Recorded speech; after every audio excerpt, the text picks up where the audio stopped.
ready to die defending Nigeria in whatever way. When it is God's time for us to go, it is you no took more my going time to talk. You are ready to defend Nigeria. I gave you my time. No, I'm coming. Alex, hold on. You already started. What I'm saying, defending Nigerians is this. I gave him my time and he's using it to defend No, sorry. Sorry. Thank you so much for watching. Thank you. Have you subscribed? Yes, you. Have you subscribed? You. Yeah, before you go, click. It's free. Click. Just that's it. Have you subscribed? You are laughing. Have you subscribed? Have you subscribed? Thank you. Thank you. Okay. Children are born and put on a rubber stool. No, I tell people, Dr. Damages, you need to come, if you want to know the level of poverty in Nigeria, you need to enter the Nigerian hospital. You'll be walking at the doctor, sometimes you cry. Sometimes we use our money to give patients. So when people see doctors go on strike, I get mad. I had to leave. It's painful. You see a child that you're taking care of. After a few days, the child is retrogressing. The child is getting worse by the day because the drug you recommended, you prescribe for the child, they cannot take the child's prescription to the pharmacy. There is no money. They don't have money in their account. The little baby that is so fragile, you manage to take their blood sample. They cannot process the blood sample because the person at the lab said no, they don't have the money in their account. They will take my salary if I process this sample. So you watch the innocent baby retrogress. What do? You take our money from your pocket and give that parent, madam, please go and put in this account. Let me see this child get better. And we're here defending thieves because they give you $5,000, $1,000. What is $1,000? Children are born and put on plastic chairs in Nigeria. Are we not ashamed of ourselves? And we'll call Obi stingy.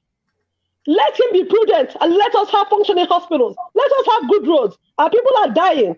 Children are dying by the day. I had somebody when I was in Calabar, and when I was still a medical student, the man I used to buy something from at Amarian Market, his child was born premature. Guess what? But the child was older than the other child that survived. Why did his child die? Because the child missed the last incubator that was available. The other child that was born that was weaker had the incubator. His child did not have any incubator. They had to wrap the child and put a lamp beside him. That child died. Oh. And you don't have the effrontery to come here and defend Tinubu Atiku. Oh no, it's so sad. It's so sad. You want to know poverty? Enter the hospitals of Nigeria. You don't know nothing. 1,911,844,833 naira and 46. I'll take that again. 1,911,844,833 1 trillion. This money is too much for me. 1 trillion. I hope that is not on the record. 1,911,000,000,000.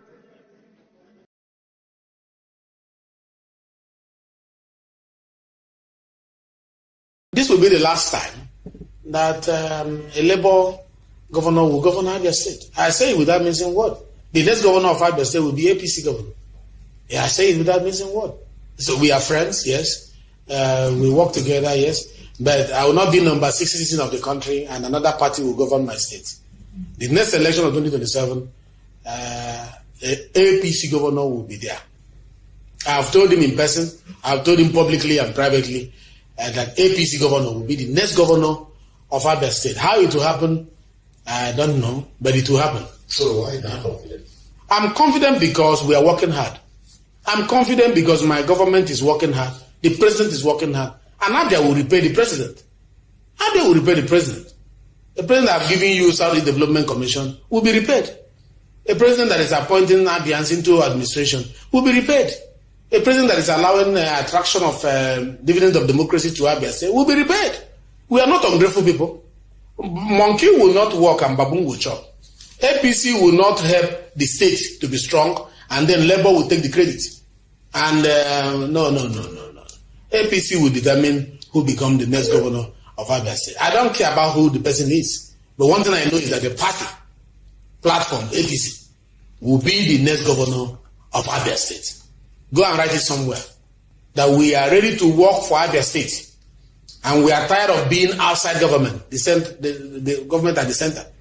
We need to leverage the power of the center to, increase the development of Abia State. The governor is my friend, and he's doing well. Comparatively speaking, from other governors, and he's not doing badly within the 100 years in office. I give it to him, and I'm proud of him. He's my friend. In fact, we spoke today. There's barely a day we don't speak, but the issue remains: we have to push for our party to take over the state. I mean, I owe Mr. President that, and I owe my party that's giving me number 6 position that, and I'm sure the governor knows that I owe my party that, and I'm sure the governor will do the right thing at the right time.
This message is for those celebrated IBB at 83 years old after listing the structures he built in Nigeria. You all forgot the ones he destroyed. Here are a few that I can recall off the top of my head. He killed Delegiwa. Allegedly. If you like, just say that Delegiwa died under his watch. Nonsense. He stabbed the Naira and set it up for the slow death that it has been undergoing since then. He annulled the most credible election in Nigeria's history, the June 1993 election, and by doing so set the course of democracy back 100 years. He introduced the so-called Structural Adjustment Program and ruined education in Nigeria. We have not recovered since then. He opened the borrowing frenzy with IMF and World Bank loans that had not ended today. Tinubu only took it to the level unimaginable. He spent more money building Abuja than what United Arab Emirates leaders used to build Dubai.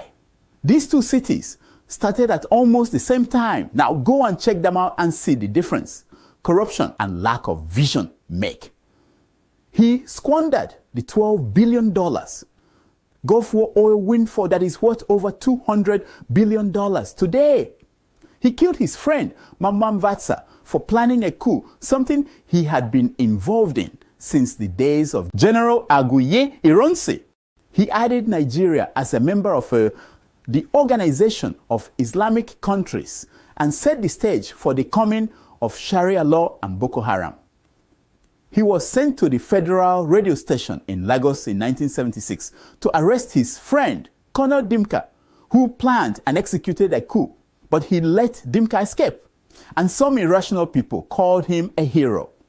He set in motion the beginning of massive unemployment and falling wages in Nigeria due to his Western-backed economic policies that have continued till today.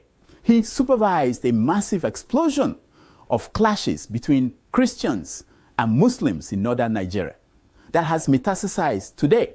He soiled the hands of activists like Tai Solarin, Beko Ransom Kuti, and Wole Soyinka, a template many leaders after him have copied and advanced. He used public intellectuals like Professor Omo Omoroye and made everyone look as corrupt as himself. That stigma stays on. When you hear people say that everyone has a price, it is thanks to Babangida.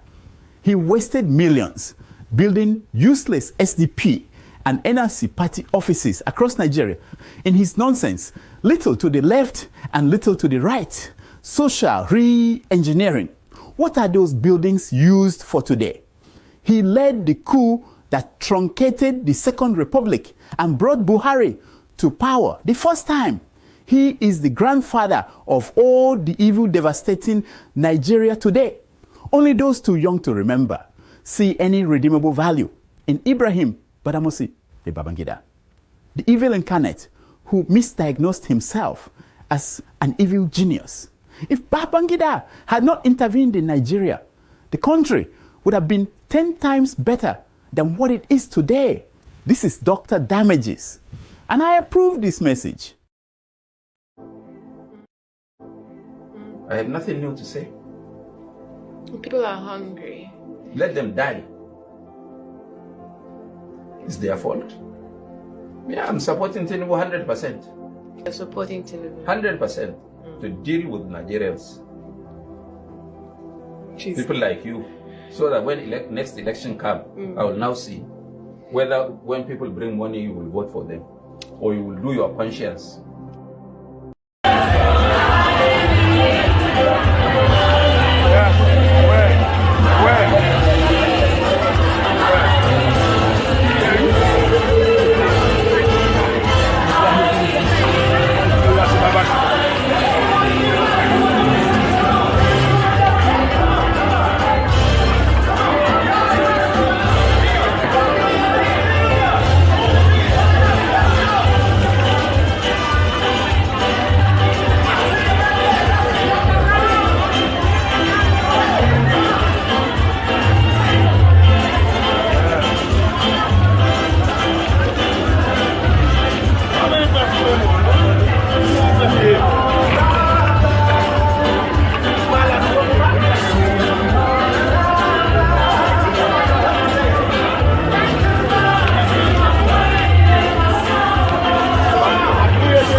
We should always spend more time examining the foundations of our arguments than we spend proclaiming the conclusions. The reason is simple. When the basis of a claim is incorrect, the decision arrived at with those claims must also be false. And wrong decisions are almost always dangerous. Blessed are those who know how much they need to know before they know how little they know.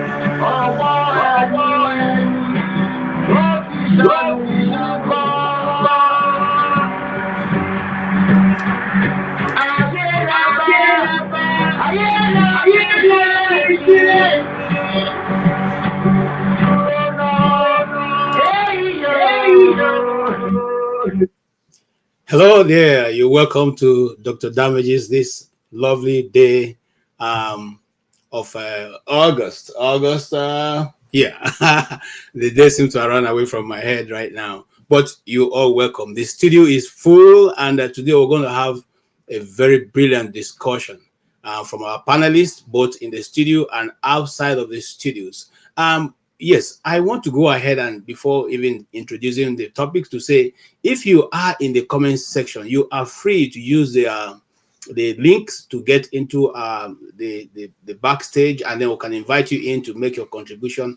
Every contribution is valuable. You are once again welcome to this going to be 3 hours of very heated up argument. It is your opinion. It is what you say. It is how you see it. It is what you think about it. Nobody can take that away from you. And you know what? You have the right to your free speech. As long as within the law, you can say it the way you feel it.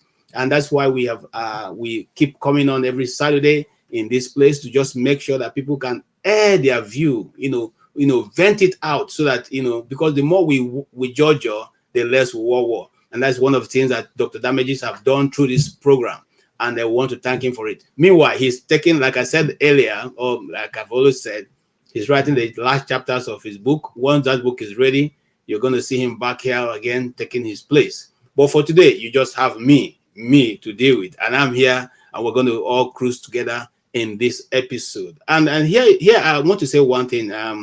We have introduced all manners of topic today. We're going to all deal together with, and you are free to come in. But before I go on to invite people into the stage, into the platform, I want to say this. First and foremost, many things have happened in Nigeria in the last 1 week.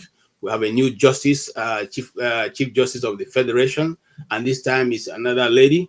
And this lady have a very good record, and this record we're going to examine as we go ahead to discuss.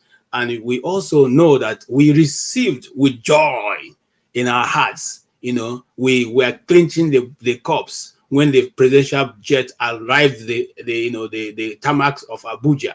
And we are so pleased. In fact, since the planes arrived at Abuja, people living in Abuja are no longer hungry. In fact, food has become everywhere, and the electricity has become abundant. People are even, in fact, everything has been going well.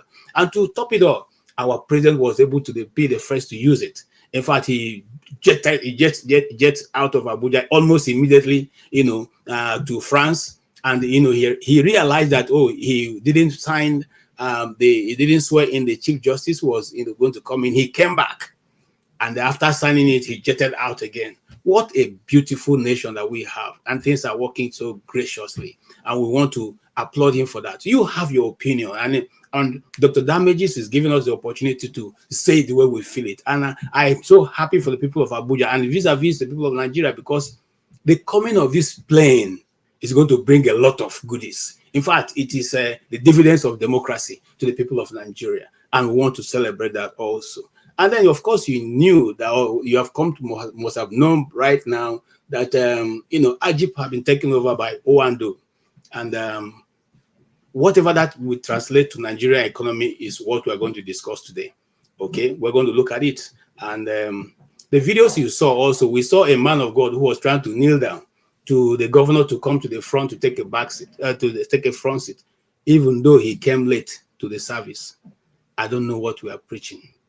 I don't know, but I leave that to you guys. And today, again, I want to say, even though I may have some bias today, I've decided to quash my bias. I'm going to just be on the moderating level, so that I'll give you opportunity to have your say. I will only come in to moderate, to make sure that people are on the right track and not taking us to where we don't want to go today. Meanwhile, you are all welcome. It's going to be a good ride. It's going to be awesome. It's going to be a wonderful time. It's not going to be a time that you say, I didn't want to come here. Why did I come here? No, we're going to have a ride together.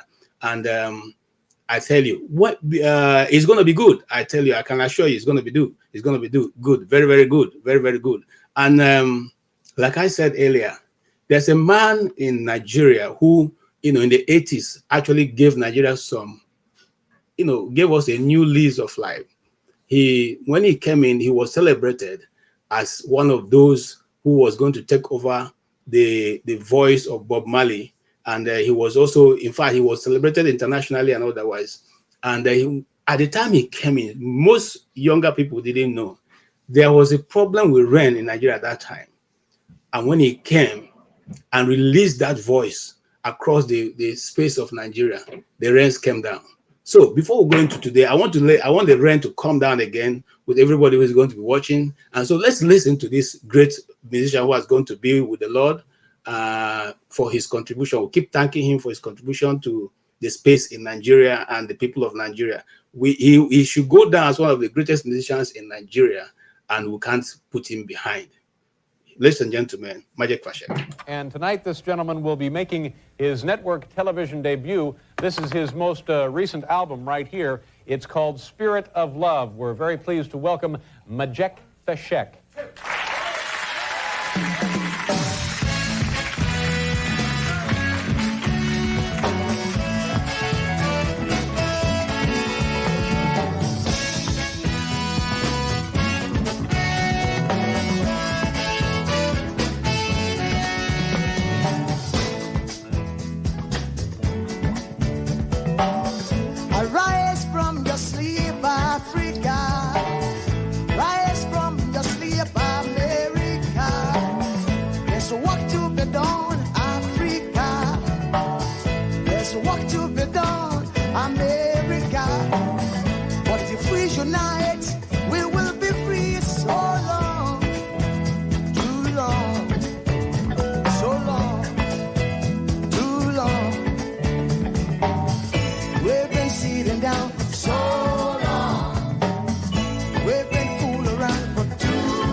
The pyramid of Egypt, when we used to live like prince and princess. Remember, Marcus Garvey, who are the dream for New America. Oh, remember, Martin Luther King, who are the dream for New America. They say you are black, they say you are brown, they say you are black, they say you are brown. Only the angels of Jah is white now. Only the angels of God is white. So long, too long, so long, too long. We've been sitting down so long. We've been a fool around for too long.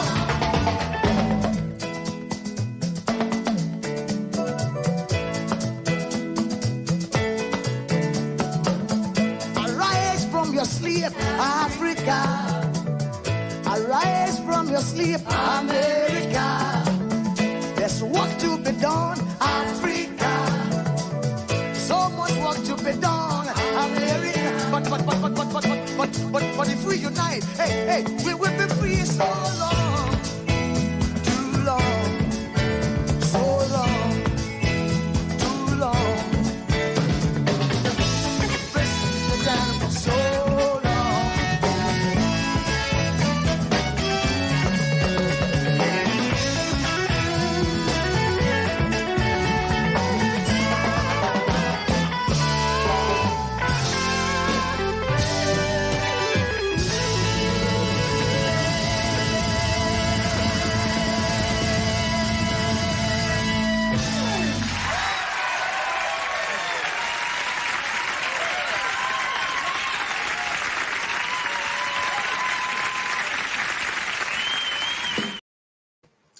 yes, that was Magic Fashek, one of the greatest that ever lived in Nigeria. The likes of Magic Fashek those days made us to feel good about ourselves as Nigerians, made us to understand that we have the same thing, if not more than other people had outside of Nigeria. Majek Fashek wasn't living in the developed world, the first world, or whatever they call themselves. Majek Fashek was there with us, and he was able to match the very best. So much so that he was celebrated outside of Nigeria, even much more than Nigeria. You know, this reminds me of the great, great musicians that have lived, and gone to be with the Lord. The likes of Sonny Okosu, who sang "Which Way Nigeria." Okay, and we are still asking questions many years after they have been on this platform and on this earth and asked that question. We are still asking the question: which way Nigeria?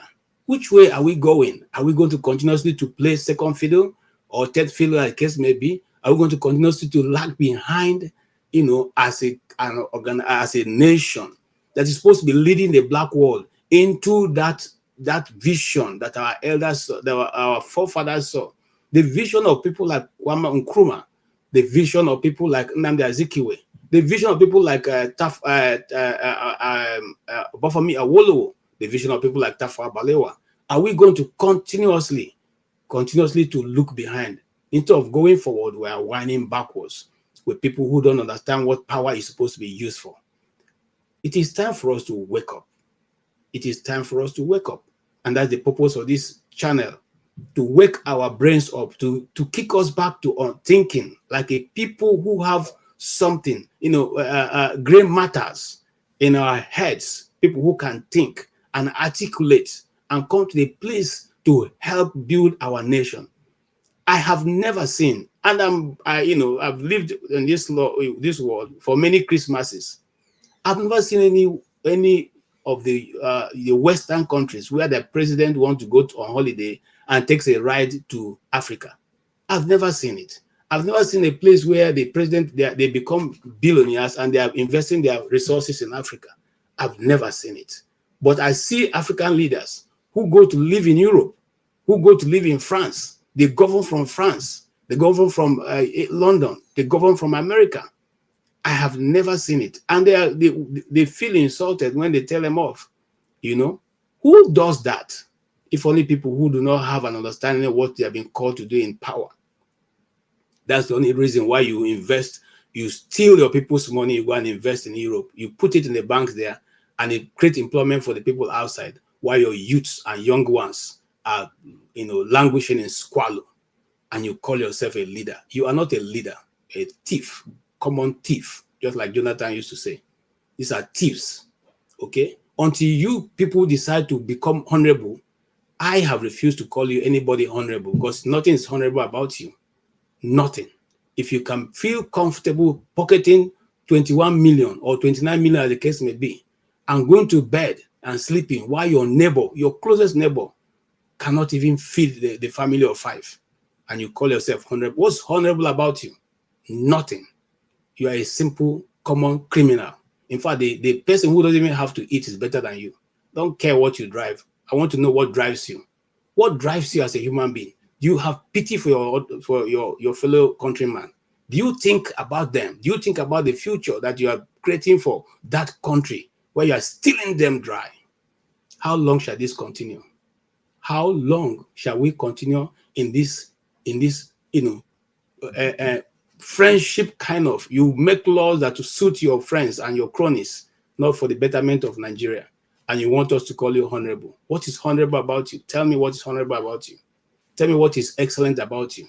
That you buy cars made outside of Nigeria, that you ride in the escalator, that you go to holidays on a yacht, that you go to holidays, you go to France to treat yourself, or England to treat yourself. That's what's honorable about you. No, the man living in the village who doesn't have anything to treat himself, who doesn't even have a dispensary to take care of his illness, is more honorable than you. He's living an honest life. He's living in his tattered clothes and his thatched houses. He's more honorable than you who sit in Abuja and continue to squander the money of the people. He's more honorable than you. And so I say so. KJ says so. More honorable. And I'll doff my account for such people much more than you in your Escalade or in your Mercedes 500 or your G-Wagon, that you have not earned honestly, but have robbed the people to give yourself whatever life and comfort you have given yourself. Let me tell you something. All of us one day, we will find ourselves before the one who has created you. What is going to be your answer? What is going to be your answer when he asks you, what did you do with the power that he has given you? It will be that you're able to build mansions in America, in Washington, D.C. It will be that you'll be able to build your mansion in England or France. Wake up, man. Someday you have to answer for what you are doing to the people of Nigeria.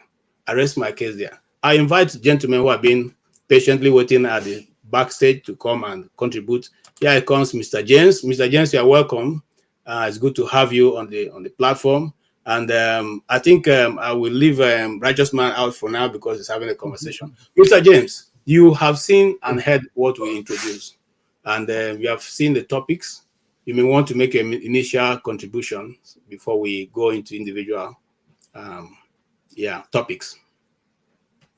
Yeah, good. I don't know where to begin because only bad news comes out of Nigeria. We hardly hear anything good about the country. I'm sure you can hear me. Yes. Good.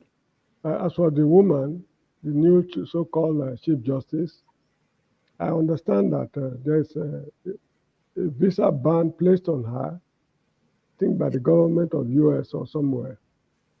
Although that should not be of interest to us because the problems of Nigeria should be solved by Nigerians, not Americans or whosoever they are, pretending to be assisting Africans while they are burying us alive. But the fact that she is under ban because of the kind of judgment she has passed, so we should not expect anything good, an iota of good from her tenure in office. I just hope I'll be proved wrong. I think it was on this platform last week I said the Benin people have a saying that that is, it is snakes that give birth to snakes.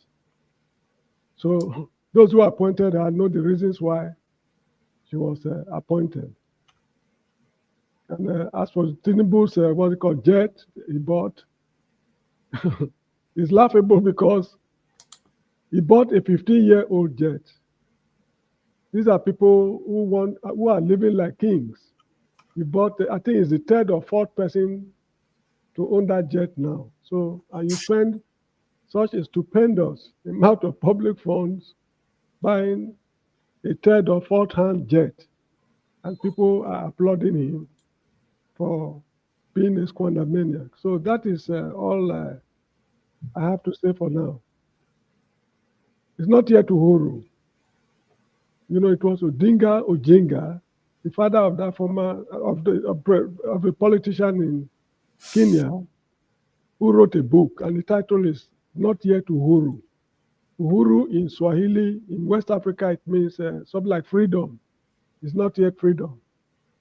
We still have so many rivers to cross in the west of Jimmy Cliff. We still have very many rivers to cross just to see the promised land, not even to enter. We've not got to Mount Nebo yet in the Jordan, where Moses stood and saw the promised land, but was unable to enter. We are still in the wilderness. We've left Egypt, certainly, but we're still in the wilderness. But as a people, we surely get there, though I might not be among those who will enter the promised land. Thank you. Thank you, Mr. James. You spoke so eloquently, and it reminded me of all those, you know, every time we listen to you, we have something to take away. You know, there are really many rivers to cross, and Nigeria doesn't seem to have even been able to get to the first river, unfortunately. That's the truth about it. Righteous Man, you're welcome to the platform. And yes, you have heard our topics. What's your first initial take before we come to individual topics? On what, KJ? On the topic we have introduced. On the topic, what's your initial intake? With all the topics, what is your initial comment on all the topics before we go to the individual topics?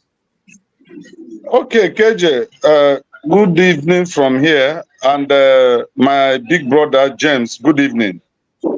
And the comment section. I have consistently maintained that this nation called Nigeria cannot make any meaningful progress until the foundation of this country is revisited. If we try to romanticize in the name of, okay, we want to be politically correct, and saying, well, it doesn't matter, we can do one thing or the other and get Nigeria in the right track, I tell you, we are just jokers. The Nigerian foundation is faulty. Nigeria was founded on a faulty foundation. The individuals whom you mentioned, who may be acclaimed to be the founding fathers of Nigeria, they are not. Zik never founded Nigeria. Awolowo never founded Nigeria. Tafawa Balewa never founded Nigeria. Nigeria is the making of the British Empire. And so until the indigenous people of the land comes to found a nation they'll be proud of and structure this nation on how it should go, we will continue to go backwards. And that is why right people can never be allowed to rule this country. When I mean right people, people with pedigree, people that have the Nigerian people at heart, people that feel for humanity. The syndicates, the calabars that have captured this country will never allow anyone that will bring a change, a positive change in this country to ascend to the throne of leadership in terms of being the president of this country. I am in Nigeria, and I beg you to ask anybody who will give you the correct and current condition of Nigerians. We don't have middle class again in Nigeria. We have the poor and the rich.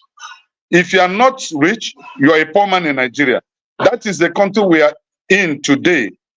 A country that is the 6th oil producing country in the world, yet we don't have fuel.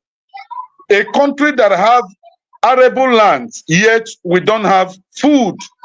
A country that is blessed by God with all natural resources, yet we are the capital poverty of the world. How many millions of Nigerian children out of school? Even in my house, I have 2 graduates, no job. And they keep feeding under my roof. And how will I be happy as a father? Not that they didn't do well in their university. They came out with excellent performances, but yet there is no job. And so Nigeria is bleeding, and we do hope that Nigerians will realize that we need to restructure this country to have the best of it. Thank you.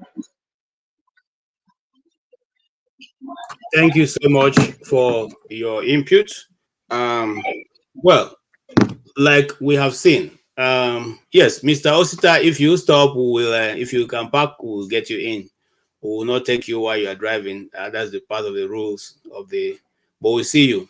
Thank you for also joining in. And we would like to also invite others, especially those who feel that the panelists are not doing justice to it, who are in the comment section. Please, here is the link once more. You can join us. We're not going to charge you money. It's free of charge. Come and give us your view from the point you feel we are not probably hitting the nail on the head. But if not, these people, they are airing their views, and that is their opinion. You have the right to come in and also air your own. Having said that, I want to again, thank you all for joining. I know that especially for Righteous Man who is in Nigeria, it is not easy to always be on this panel. You must be spending a lot of money because your own the way that data is counted in Nigeria, it beats my imagination. But that is the system. So we will, if we need to make a change, we must have to rise over and above these injustices we see and make a difference in it. Let us start right from the beginning. I am a bit worried where to start from, but I think maybe we should start from the oldest story.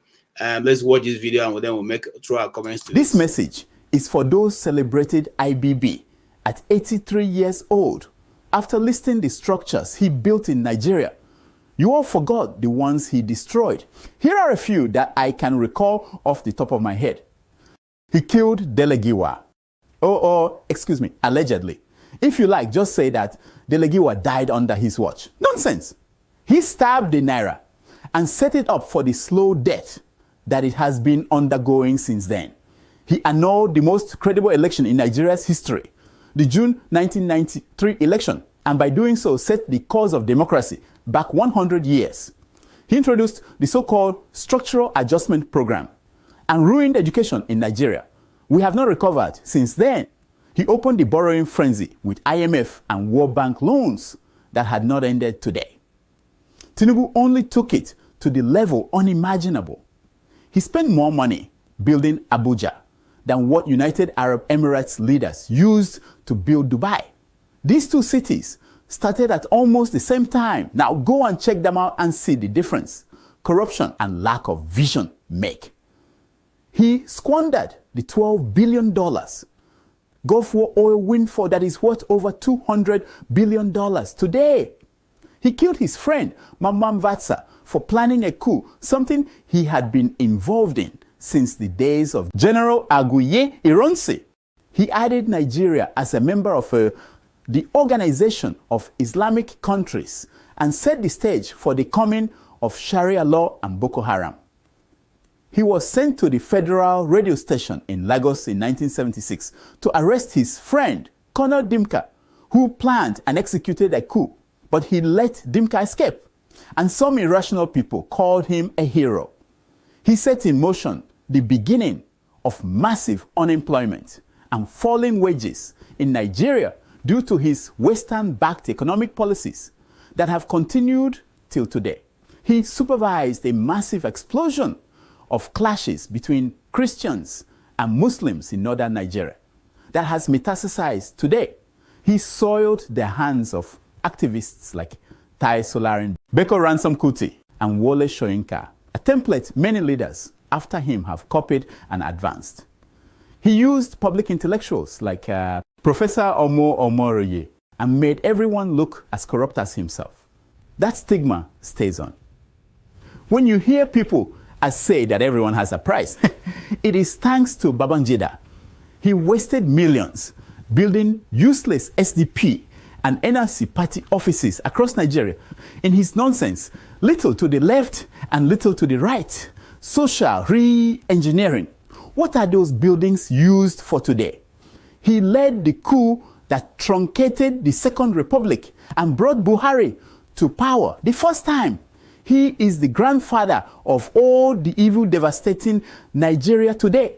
Only those too young to remember see any redeemable value in Ibrahim Badamasi the Babangida, the evil incarnate who misdiagnosed himself as an evil genius.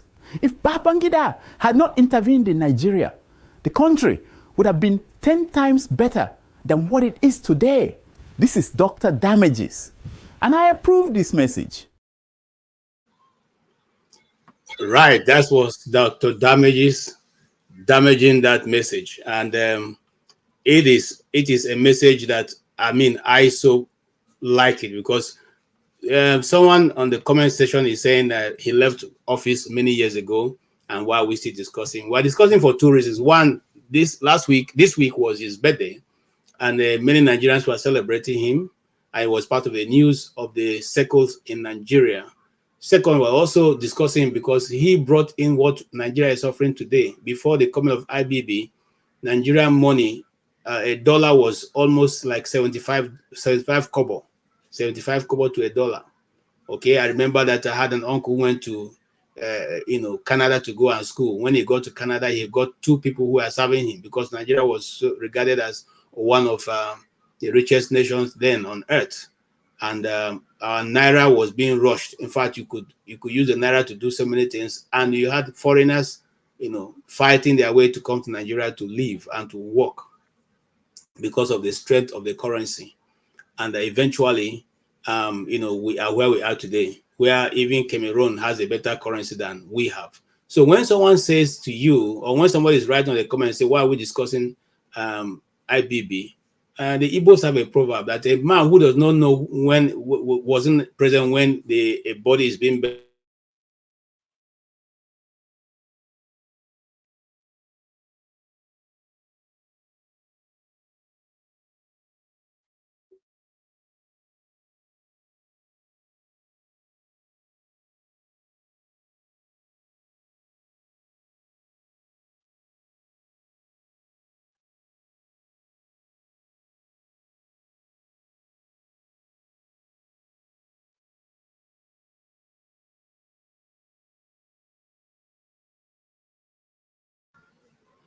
Sorry, Mr. James, you can go ahead and make your comment. My internet seems to be very funny this afternoon, but go ahead and make your comment, sir.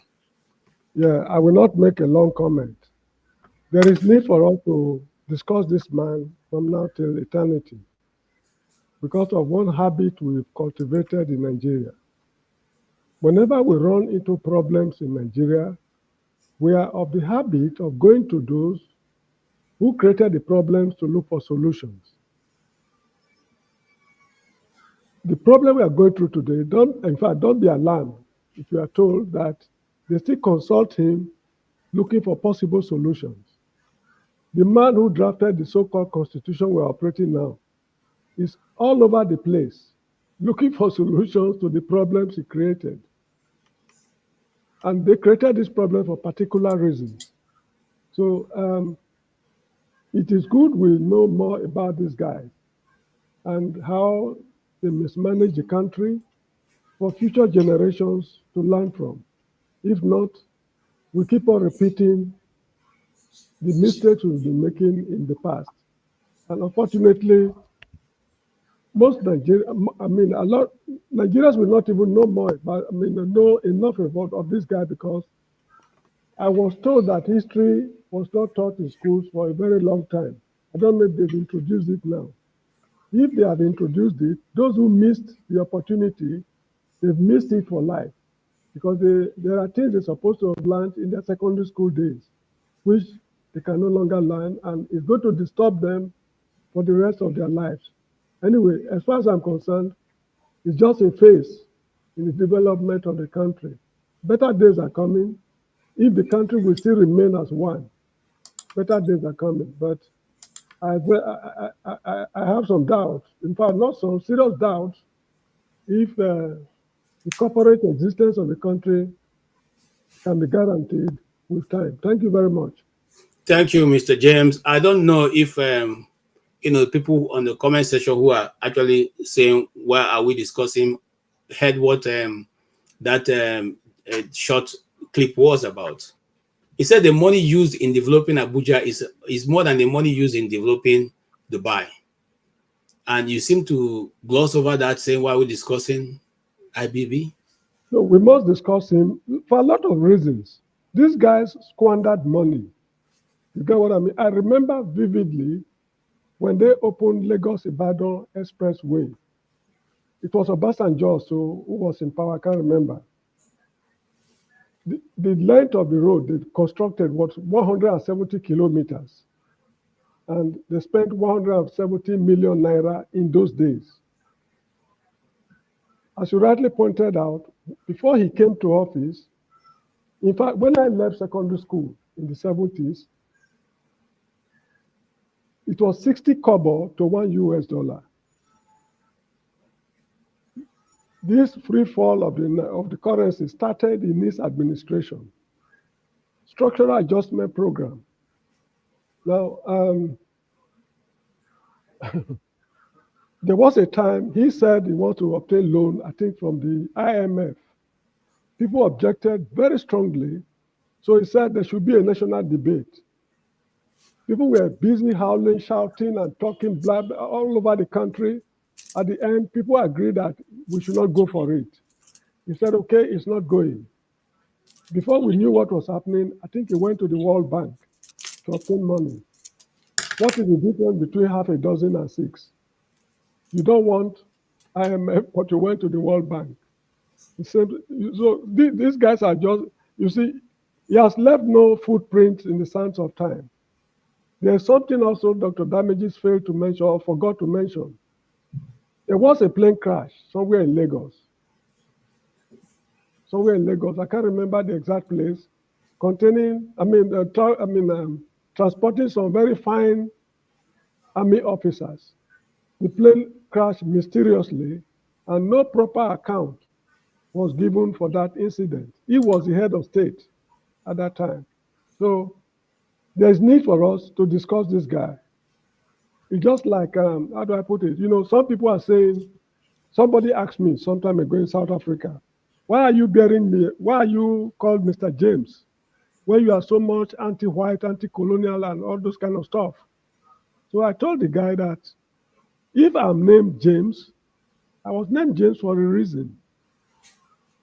And if I happen to change that name to an African name, in future, if I am distorting history, because if in future people are watching these video clips, maybe 200 years from now, and they happen to see that a black man is bearing James, speaking English like an Englishman, although with African accent, what went wrong? If I happen to change my name, I've already altered history. The fact that I was named James, there's a reason behind it, which future generations must remember. And I make sure I do not name my children. I make sure I give my children African names. But the fact that I've been called James, that fact should remain forever for future generations to learn from. Also, what Babangida and his likes did to the country should be properly documented for future generations to learn from. If you read European history, which I did in my A-level days, Europe since 1815, 1815, that was the Congress of Vienna. What the Europeans went through, in fact, a little before that, it was the rise of Napoleon Bonaparte and the Napoleonic Wars, the, Jacobean reign of terror. And quite a lot happened before 1815 Congress of Vienna, when they drew the present map of Europe. And what has been happening, these things are properly documented. They don't alter them at all. What Castlereagh of Britain said, Talleyrand of France, was this man who was in the US, I can't remember. What they said were well documented, and it is there for future generations to learn from, in order for the mistakes not to be repeated again.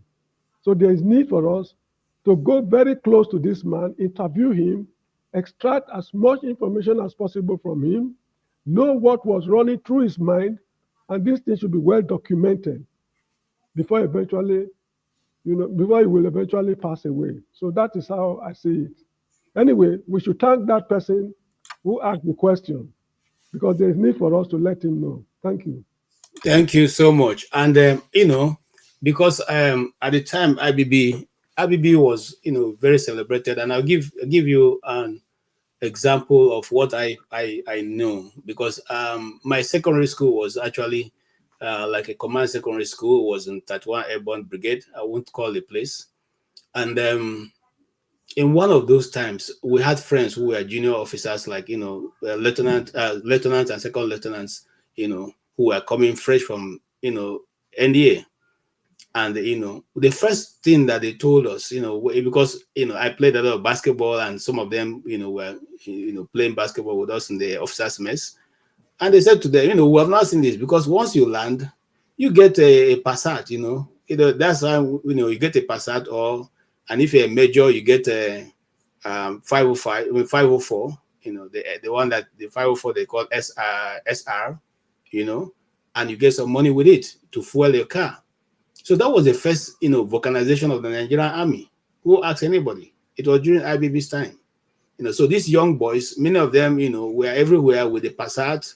The Passat became a very common car in Nigeria, and that SR car was also everywhere for majors and, second lieutenant all the way to colonels. So it depends on what your rank was, you get what is, the equivalent of that. It's never happened before in the Nigerian army. That was the first time. Okay. And that was to keep the boys in their places. So when you say you don't want to discuss IBB cannot be discussed, whether in his good part or his bad part.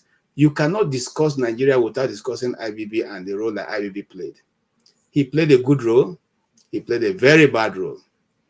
IBB himself called himself the evil, or rather a writer gave him the name Evil Genius, which was, we also have that guy on this platform who gave that title to him, and eventually adapted it as one of his titles, the Evil Genius.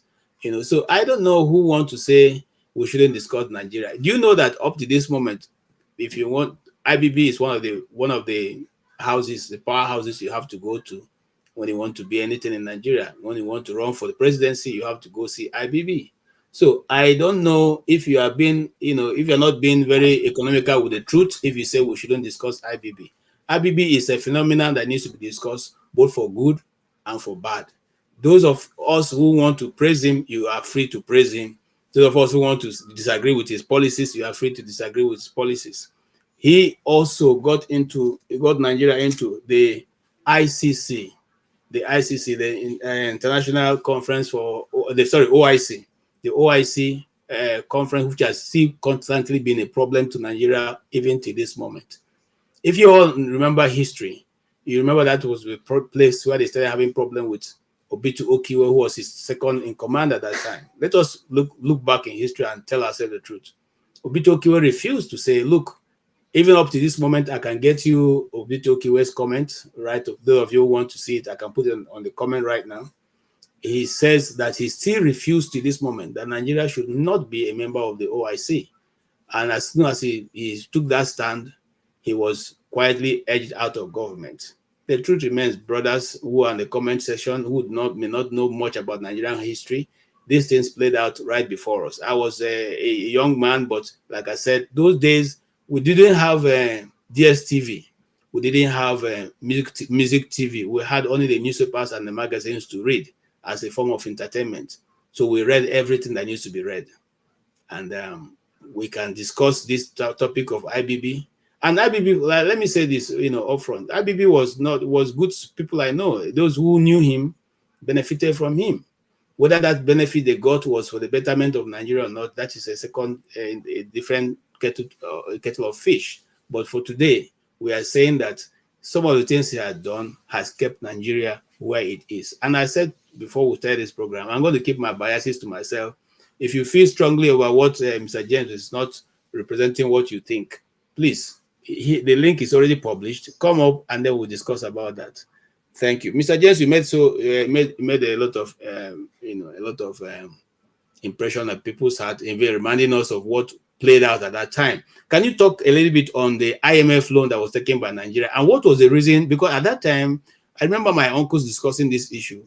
The whole Nigeria refused that was not necessary, but they still went ahead. Why did they go ahead to take that loan, even though they knew that Nigeria could do without that loan? It's very difficult to say because, I'm not in government. I've never been in government, so I don't know what is running through their minds while in their, I don't know what's running through their minds. But what I think is this. I think during my high school days, I read something in a newspaper, maybe Daily Times, or I can't remember, about the plot of the Western countries to destabilize Nigeria. When these half-baked, educated people find themselves in government, they look up to the white man as a source of salvation.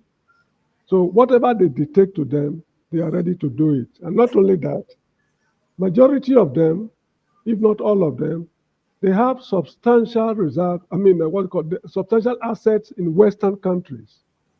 You will never hear that a Nigerian is banking money in Japan or Singapore, or Malaysia or Taiwan. It's always London, Paris, New York, those kind of places. So with this huge amount of money and assets and other assets banked in these countries, they are in a very good position to manipulate Nigerian policymakers. Because if they ask you to do certain things and you are refusing, maybe your money you bank with Barclays Bank could be frozen. Even if it's not frozen, if you sign a check, they'll return the check and say your signature is irregular. You get the message clear. They want you to do certain things behind the scene. And this is one thing I'm also thinking of is happening to Mr. Tinubu today. Because of his record in the United States, These guys are squeezing his balls to his discomfort, that he's doing a lot of things he would not have done if not for the way he lived his life in the past. So as for Babangida obtaining IMF loan, in the first place, why do we need loan? Somebody mentioned something about the windfall from a crude oil sales during Saddam Hussein's invasion of Kuwait. Is it $4 billion? Good. Now, with that kind of money in those days, I don't mean to be, I don't want to insult the Christians or the religious people. With that kind of money, it will be possible for you to book appointment to see God. With that kind of money in your pocket. If Nigerians, if it was our wish to see God, which of course Moses could not see God. But if we had the urge to see God, with the kind of money the kind of money we had in our possession was so frightening to all African countries, even South Africa during the apartheid era. Because it was very frightening.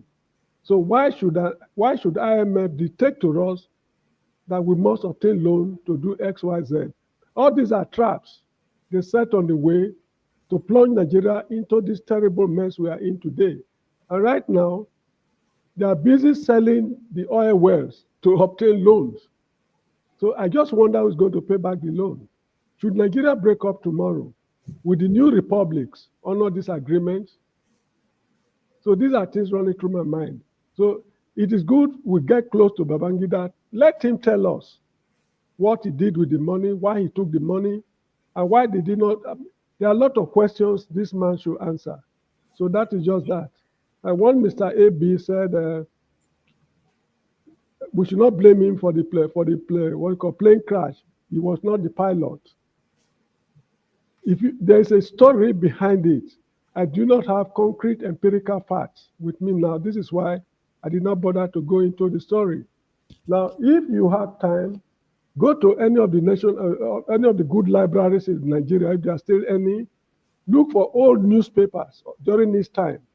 You'll be able to read what actually went wrong with those military officers that were killed. I think the plane crashed somewhere in Lagos or Ogun, I can't remember. Near Lagos. Good, it crashed in Lagos. Something happened.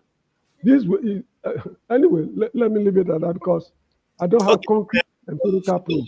Thank you, Mr. James. And those days, those of you who care to read, you will have known that there was a newspaper then called the Newswatch and Tell, and they carried those stories extensively.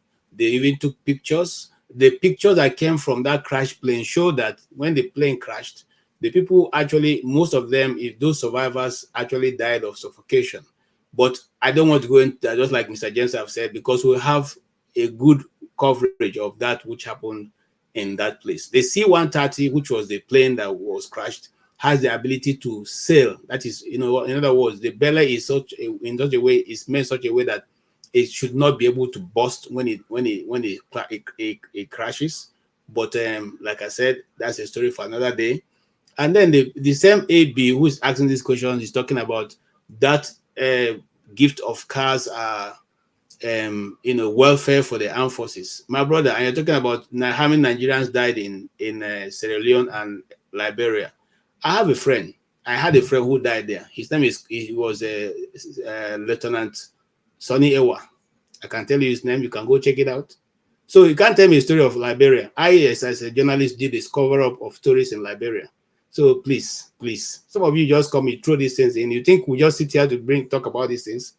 Okay. Look, Mr. KJ, I was in Liberia, I think 1988 or thereabout. We were hearing rumors of impending war, that they are going to fight. So that I got scared. So I had to leave Liberia and I traveled to the Gambia. That's how I got to the Gambia. If not, I would have been based in Liberia up till now. Now, when the war broke out, Nigerians were in Liberia when Charles Taylor invaded from Yekepa. They entered through Ivory Coast, they entered Yekepa in Nimba County. They were fighting down to Banga, what's the name? Ganta, Banga. They were inching towards Monrovia.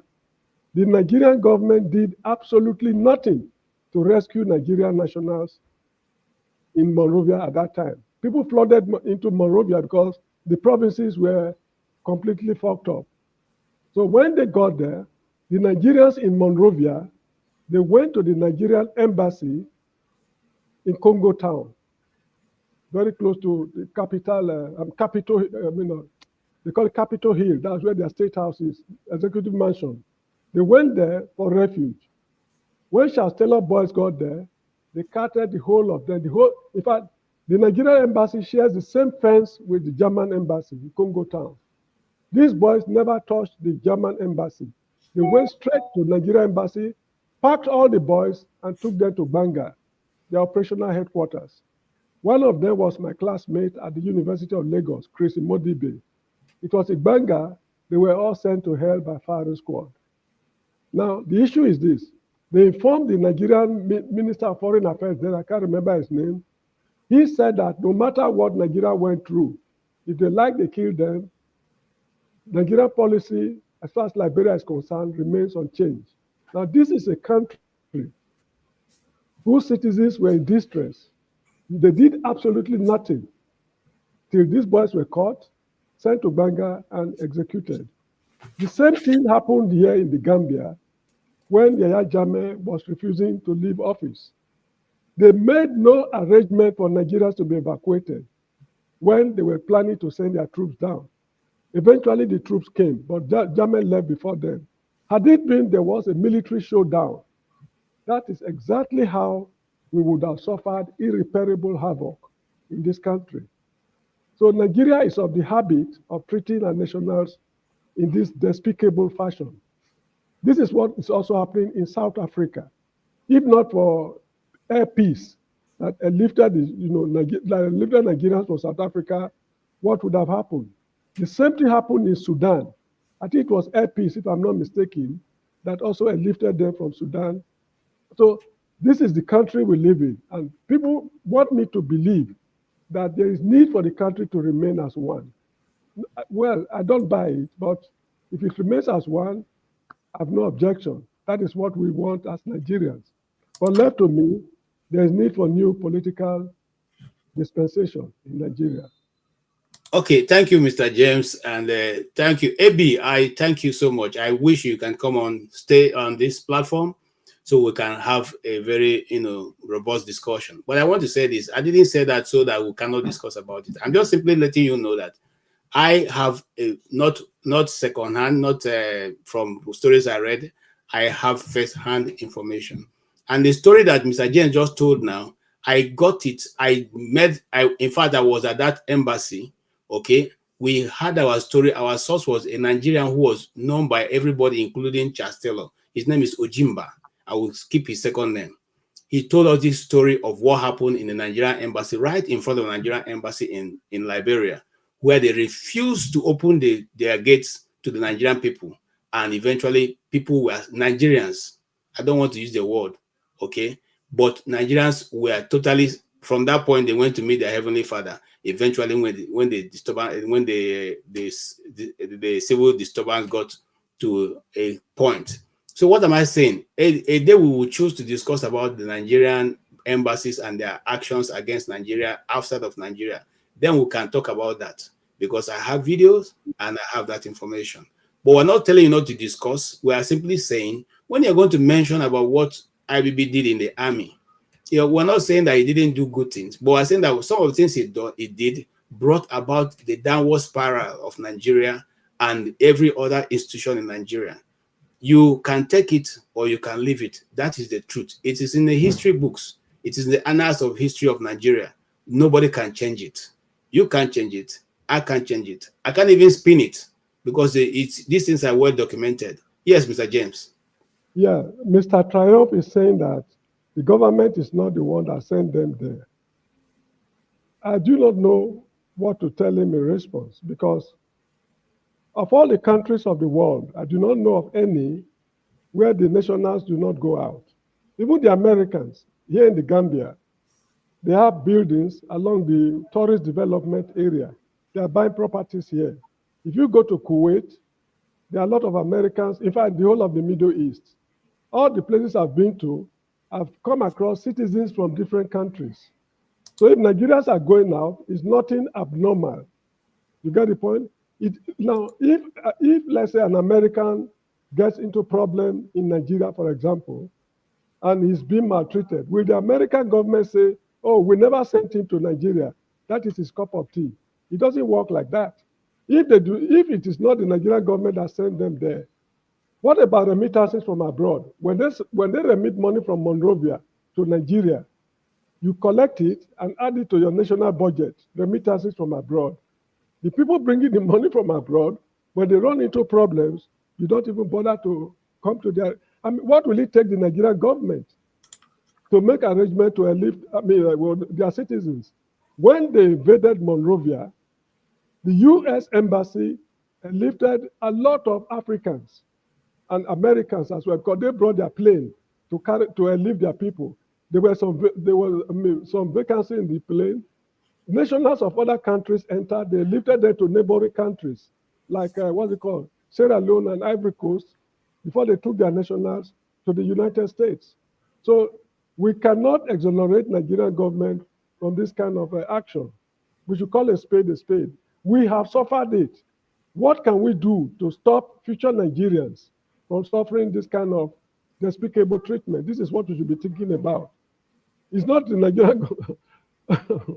No, to me, this is laughable. Anyway, thank you, Mr. Triumph, for raising the issue, because a number of people also have this kind of questions in mind. Thank you so much. And it's been a robust one. Let's make traction. Yes, the other topic we want to discuss, even though IBB, we can take IBB story from now till, you can't exhaust IBB, both on the good side and on the bad side. Yeah, somebody said earlier that IBB, but IBB gave his wife gave you people Delta State. What is that to national development? Was it Delta State there before? Did they create anything? There have always been people who are from Delta State. Delta State is a location. It's a geographical location that they simply changed the name to call it Delta. There have always been Anyoma, Ugwashuku, and the rest of those places. Warri was always there, and Asaba has always been there. They didn't create those things. Rather, what you say to us is that was not the initial capital of the state in the first place. But we won't go into that because that's not what we're discussing today. Look, you are discussing people who know Nigerian, politics and history just like the back of their hand. So there's very, very little you can spin for us here. We know how Delta, how Asaba became the capital of Delta State. We know the initial arrangement. So let's not go there. But we want to celebrate IBB. God has given him long life, and we thank God for giving him that life. Doesn't mean that the things he did wrongly, we cannot talk about it. We can always talk about it, because that's what has created Nigerian history the way it is, whether you like it or not. The intervention of the military vis-a-vis the one led by IBB has brought a lot of changes in the pattern of governance in Nigeria. And some of those patterns cannot be but talked about, because it has totally tilted it, in a way that we cannot even imagine. And so to not discuss it will be doing ourselves a lot of harm. Yeah, I think that's what it is. All right. The Bola Tinubu cut short his visit to France to fly back into Nigeria to swear Kudirat, the new Supreme Court Justice, into the office. Remember that this Kudirat was the one who ruled in the judgment of the Supreme Court governor of Abia State. It was her judgment that gave, what's his name now, Hope Uzodimma's position, okay, and brought about that, misnorm in Abia, in Imo State. Now, she had now been promoted to become the overall justice in Nigeria. In other words, any other case coming to the Supreme Court, be it before now or 2027, will end up in her table. What does that portray to the justice system in Nigeria? Do you see the ordinary man getting justice in any form or shape? Do you think that Nigeria again will be able to rise above this, kangaroo course that we've seen in the? Is there going to be hope? Will the judiciary continue to be the last hope of the ordinary man? What do you say, Mr. James? Do you think that the ordinary man has no more hope now, since it has become this lady who have come to the the pinnacle of the justice system in Nigeria? The ordinary man has always been hopeless. According to Mr. Paul of Arizona, he said, "Blessed are the hopeless, for they shall not be disappointed." So that is how I see it. We are not expecting anything good from her. So if she's dishing out laughable judgments, we will not be disappointed. Because blessed are the hopeless, because they will never be disappointed. That is how I see it. This very woman, from what I'm hearing, there's a visa ban placed on her by the US government for the kind of judgments she has passed. I cannot recall them offhand, but she has been part of those who delivered laughable judgments in election-related matters in Nigeria. And to the US government, such a person should not come to their country for reasons best known to them. As I said earlier on, this is not an American problem, it's a Nigerian problem. But I just want people to know that there's a visa ban placed on her. I think this man, what's his name? Abubakar Atiku also had a problem like that in the past because he had some dealings with one, Thomas Jefferson. I think it was Thomas Jefferson, if I'm not mistaken. There was some funny deals they were involved in. You can check it on the internet if you like. I think it's Thomas Jefferson. Anyway, I'll let you know later on. Now, anyway, that is their problem. It's an American problem. But for us in Nigeria, I mean, this shows that the government is not willing to turn a new leaf. Because despite the bad governance demonstration that has taken place, one would have expected somebody like Mr. Tinubu to turn a new leaf, to show that they really mean to transform the country. But they are not showing any sign of repentance. And this is just what we've got. So I'll be telling people 2027 is another scam in the pipeline. So come 2027, I will be proved right.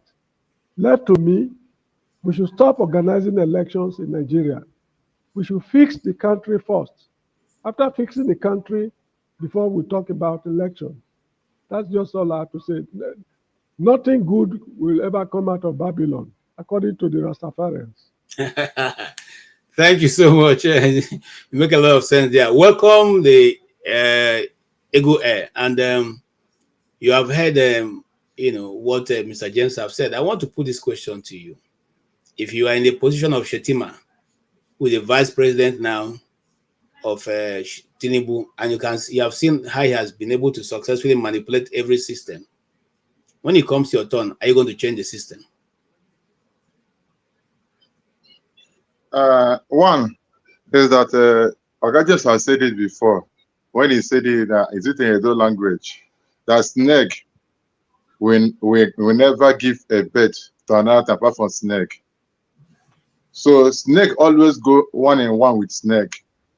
So for Tinubu to choose Shetima, it's same people that flocks the same way. That's the truth about it. So there will be no difference between Shetima and Tinubu. Rather, Shetima will keep the ground running. That's the truth about it.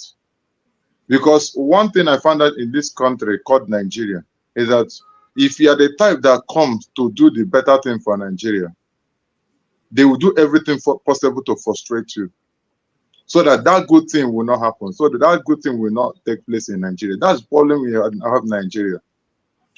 It's not yesterday, the Tinubus were in New CJ. A woman that stands to see somebody that become fourth in an election and make him number one. Then what do you expect? that is going to deliver. I have said it yesterday that what Tinubu is doing right now is preparing 2027. That's why this stupid man in Agip State, number 6 man, said that as long as he is concerned that a Labour Party or any other party will not rule Agip State apart from APC. What does really expect him to say? Because they have fortified everywhere. The fact Nigeria is a captured nation. APC determine what happened. That's why they put CDN, that woman. Then what is that woman doing now? Tomorrow, all the whole justice system, she will be the one to determine what happened. That's how Nigeria is being run. So for me to be a Shetima, the only thing that the agreement will be set to there, Shetima, you know what he did, you know the damage he did. You want to continue as the president, yes. Or you keep the ground running as I'm running. If you said no, they choose another person. Within themselves, they know.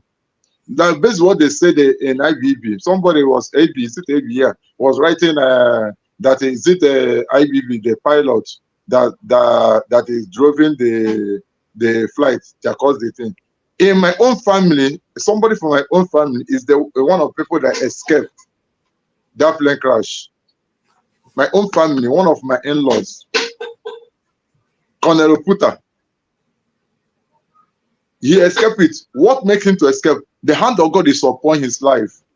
Out of anger that he left his seat. Somebody that was sitting just went to ease himself. And when he came back, another person, another major have sitting, he told him, no, this is like this is where I'm sitting. The man said, no, as long as your name is not written here, he just left the place. On his way back to his house, that he had a plane crash. I'm an eyewitness. The man retired. He's a medical doctor in the military. He retired immediately. So the problem of Nigeria that we refuse to tell ourselves the truth. That's why they remove history.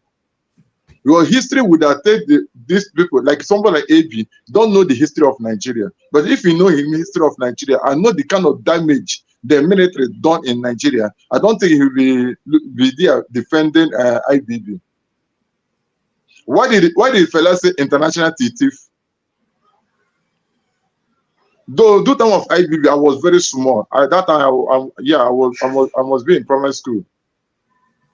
When they talk about primary, I think it's a junior primary. But I know I'm used to hear everything. Everybody used to cry. IBB have killed us. IBB have killed us. And we know if somebody give you 5 kobo, then you know the worth of 5 kobo. I could remember when they sent me to go and buy Gary, 5 kobo, I used to buy Gary. I come back. And every family eat it, I have stay remain at home.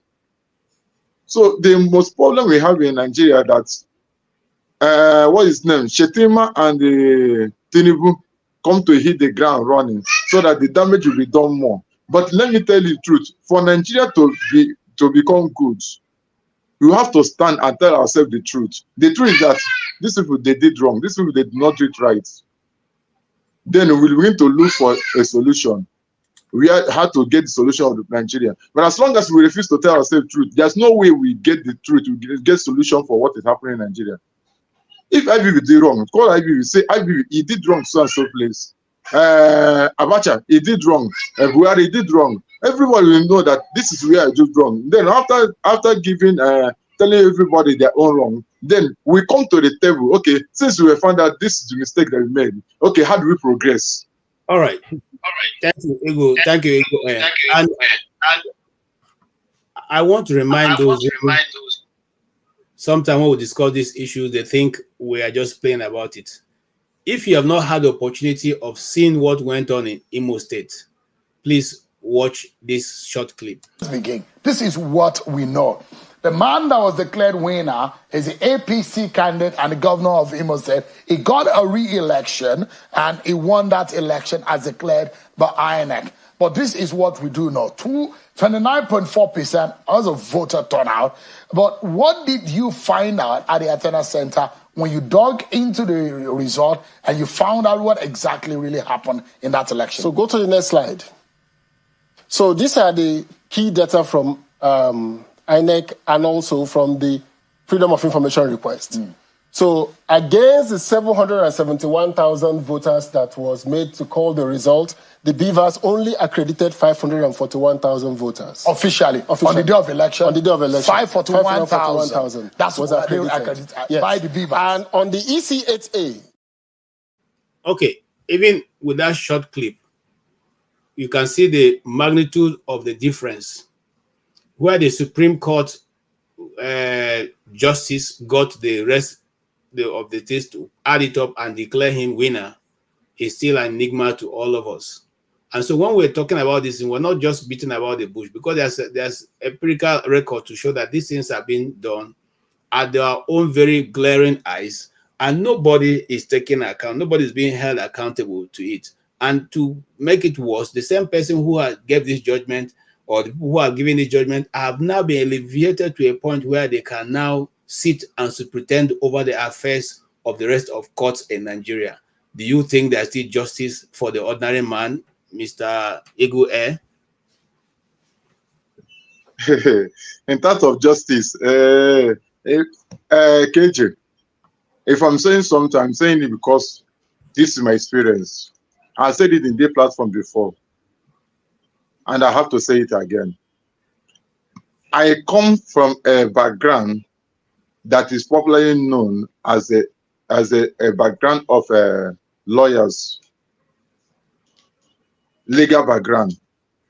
So when you are discussing with them, because you are a relative, you are inside, you are the same surname with them, same brother and sister with them, they will tell you the truth.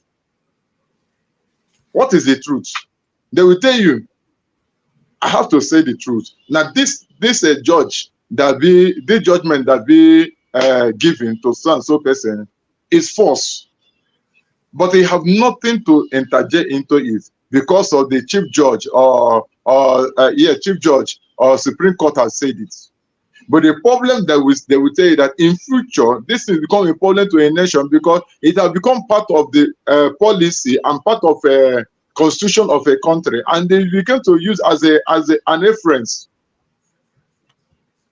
So there's no way you will claim that a common man will have a justice in Nigeria. There's no true. It's not true about it. The only way we get justice in Nigeria is because of it come from a legal background, and the person that in that legal background is somebody that is between judge level and in fact a legal background that have a level, so that for you could Nigeria work by who know who. If you don't know anybody, nobody will start from you. But if you come in a background that who know who. Now what do is you put a call. Now this person belongs to me. This person is my brother. This person is my sister. Now because of because they know themselves, they will know how to handle everything. That's what sometimes a judge will come out and look at the matter and allow the matter to last 5 years. They have a reason for allowing the matter to last 5 years, because there's something that when they give the judgment, it may cause a havoc. They just leave it and forget about the file. So as long as Nigeria is concerned, Constitution of Nigeria and Justice of Nigeria are made for the rich ones, not for the poor man. Okay. No matter whatever they think, not for the poor man. The law of Nigeria works for only poor man. It does not work for rich men, rich politicians. For instance, see what is happening in Kano. I don't know whether KG had it 2 days ago or 3 days ago. A lorry truck that carried beer, alcohol, was passing through Kano. Not that you want to offload in Kano, just passing through Kano. This Sharia law task force of police, I don't know what they used to call it, Hizbah. They stopped them halfway. The driver ran for his life. They seize the vehicle and destroy everything. But this the same people, Gaduje, is the one caught on camera. They do not do anything. They want to do justice. But they benefit from the tax that all these breweries are paying to Nigeria. They benefit from the tax they are getting for alcohol. Why don't you say that anything concerning alcohol, we don't need any tax from it? Let's tell ourselves the truth. Justice system of Nigeria have become like education of Nigeria. Okay, thank you so much. let's make traction. Let's move on.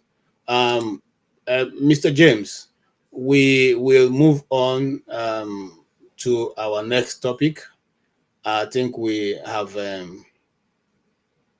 anybody who have a question to ask on what we have discussed can always come back to us, but let's move on. Now, I'm going to play this clip, and then, I didn't want to play the clip because Mr. James have told us, but I have Ego here, who is, I believe, is also in this domain, and probably will have a different view from Mr. James. So let's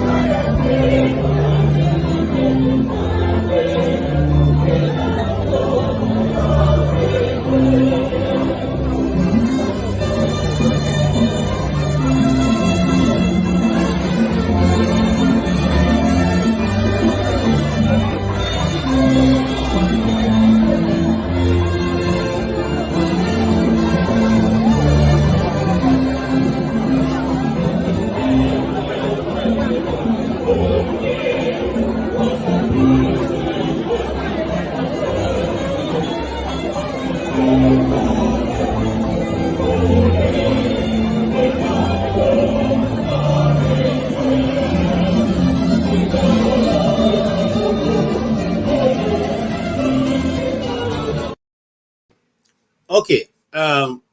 Thank you, Mr. James, for staying in there. That was a clip from an Anglican church, I suppose.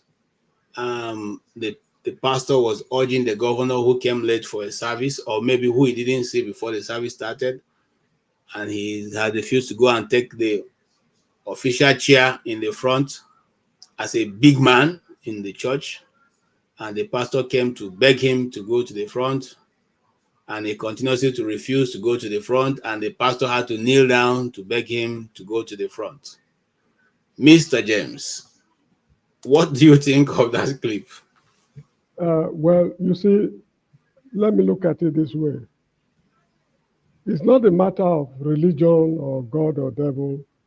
It's just the character of Nigerians. That's how I see it. Because what happened there can also happen in the State House, Abuja. Any of the, state houses in the, state capitals. And any other gathering in Nigeria. What happened there can also happen anywhere. It did not happen there because it's a church. No. And don't even be surprised, that can even also happen in a mosque. Although I have no evidence to show that it has happened in a mosque before, but if it happened in a mosque, I will not be surprised at all. You see the point? It's the moral decadence in the country. Because the way I say it is this: a house of God, the rules that govern there are not all that, it's not exactly the same thing as what is governing people outside the house of God. Provided what they are doing there is not repugnant to reason, it's in conformity with the laws of the land. Of course, if there's a conflict between the laws of the land and that of the church, that of the land will prevail. But what is happening there is just simply laughable. That is the character or the nature of people we have in Nigeria today. Moral decadence is not only in the church. Somebody was telling me something funny about the press. I was told that if a pressman is to interview a personality in Nigeria, first of all, he will ask for a brown envelope. Having received the brown envelope, he will leak the questions. After leaking the questions, they have to rehearse it, then polish it very well before the interview is granted. That is a member of the press doing that. So if that can happen to a pressman, the conscience of society, what do you expect a Reverend Father to do in the church? So that is how I see it. It's just a Nigerian problem. There's no segment of the society that can be exonerated from moral decadence. That's just how I see it. It's not happening because it's a church. No. People should remove religion from what we are seeing. Okay. Mr. Igwe.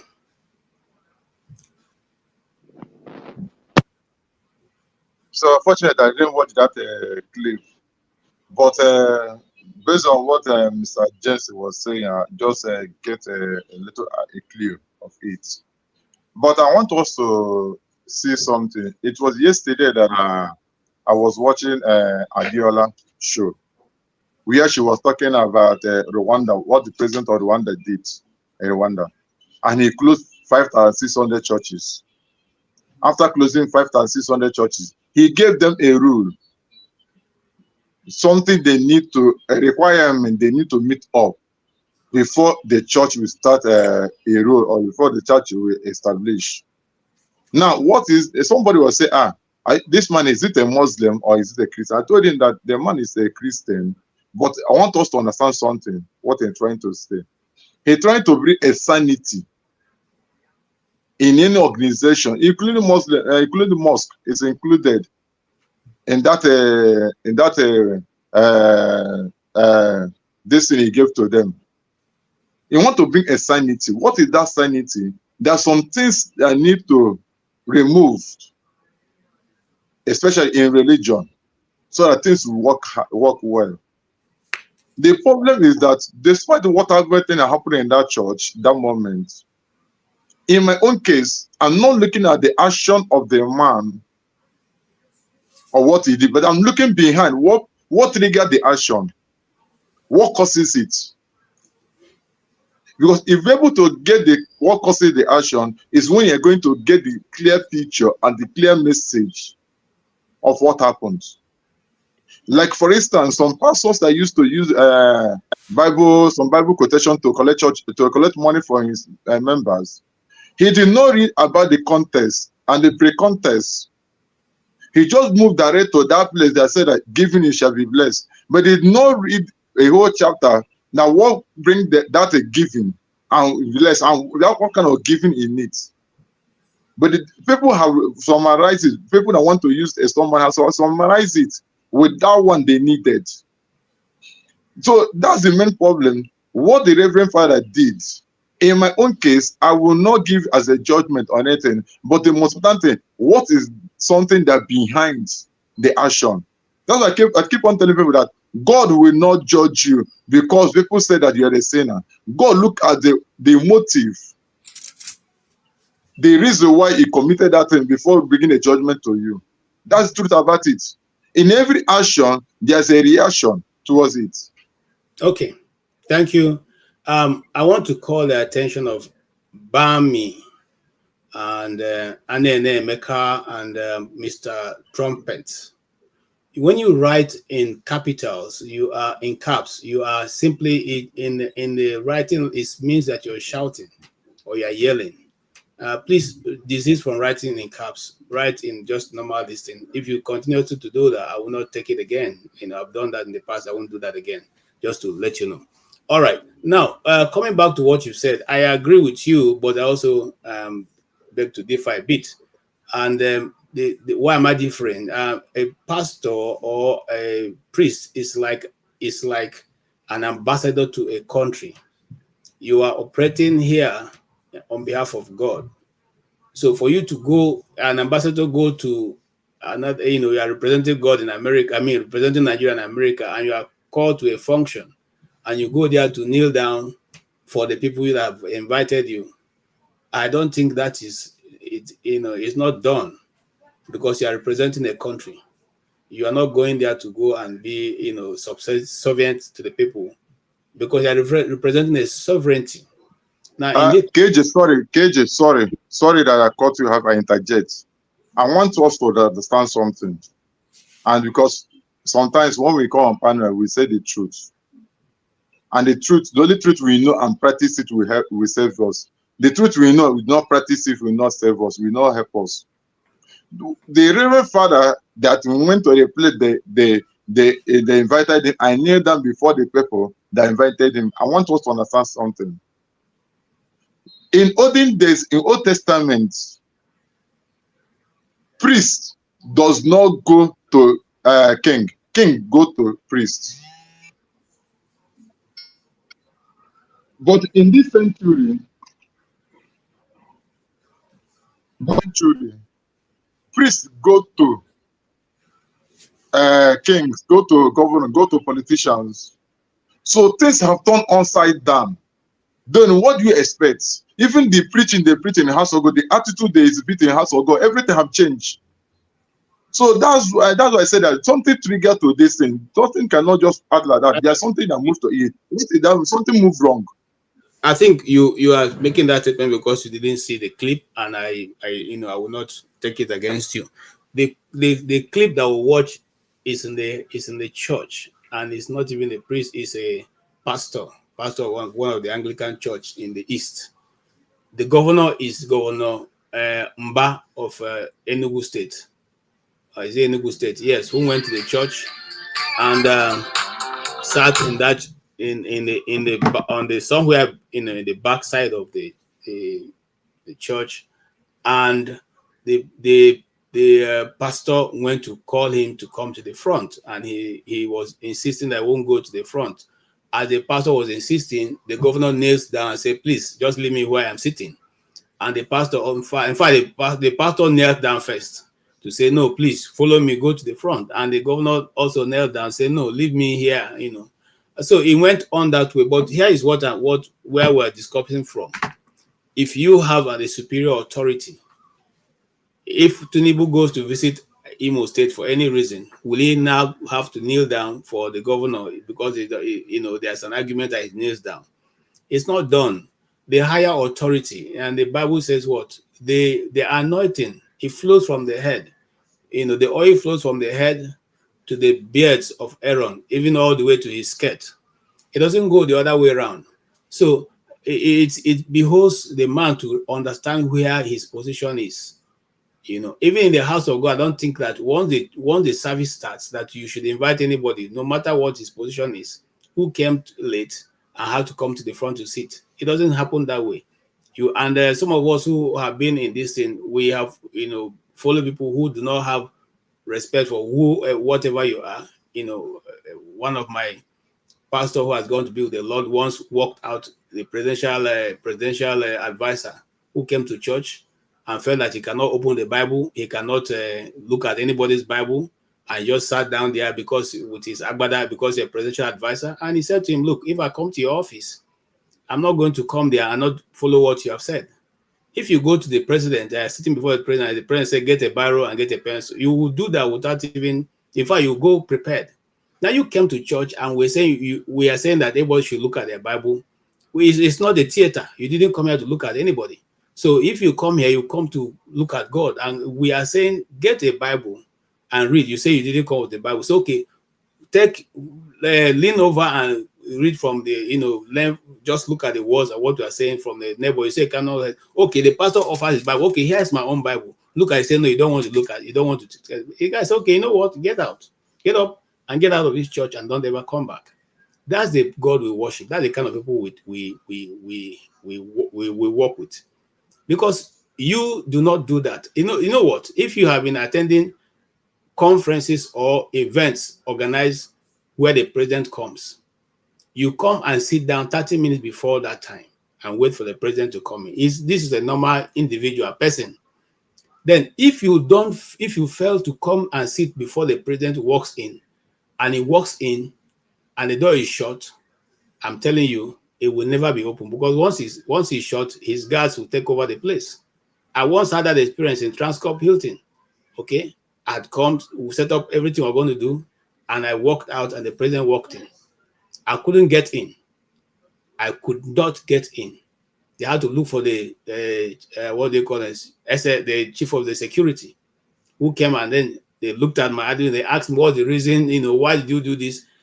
They had to wait to smuggle me in through the technical door, and the man had to go with me to ask his people to open for me to go in through the technical door. Through the technical door. This is a normal human being. This is a human being. But what more when God's already sitting in the church and a man comes in and you're going to kneel down before him to come and to the front? That is who? These are people who are even thieves, who didn't even get to the position as a governor. We know what he did. This same governor who sued NYSC not to come to court to testify that the certificate he is using is a forged one, and you go to him and kneeling down for him to come to the front. That's the nation we have built. Unfortunately, that's the nation we have built, and that is where we are at right now. We cannot interpret it any other way, but that's the truth. And that video had made rounds, and it is still there. It's on the internet, and All right, thank you, gentlemen. You have been very gracious to be here with us. Yeah, we will go to one other video which also surfaced. Okay, let's discuss all the pastor's issue. This was.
Okay, that was a trending video.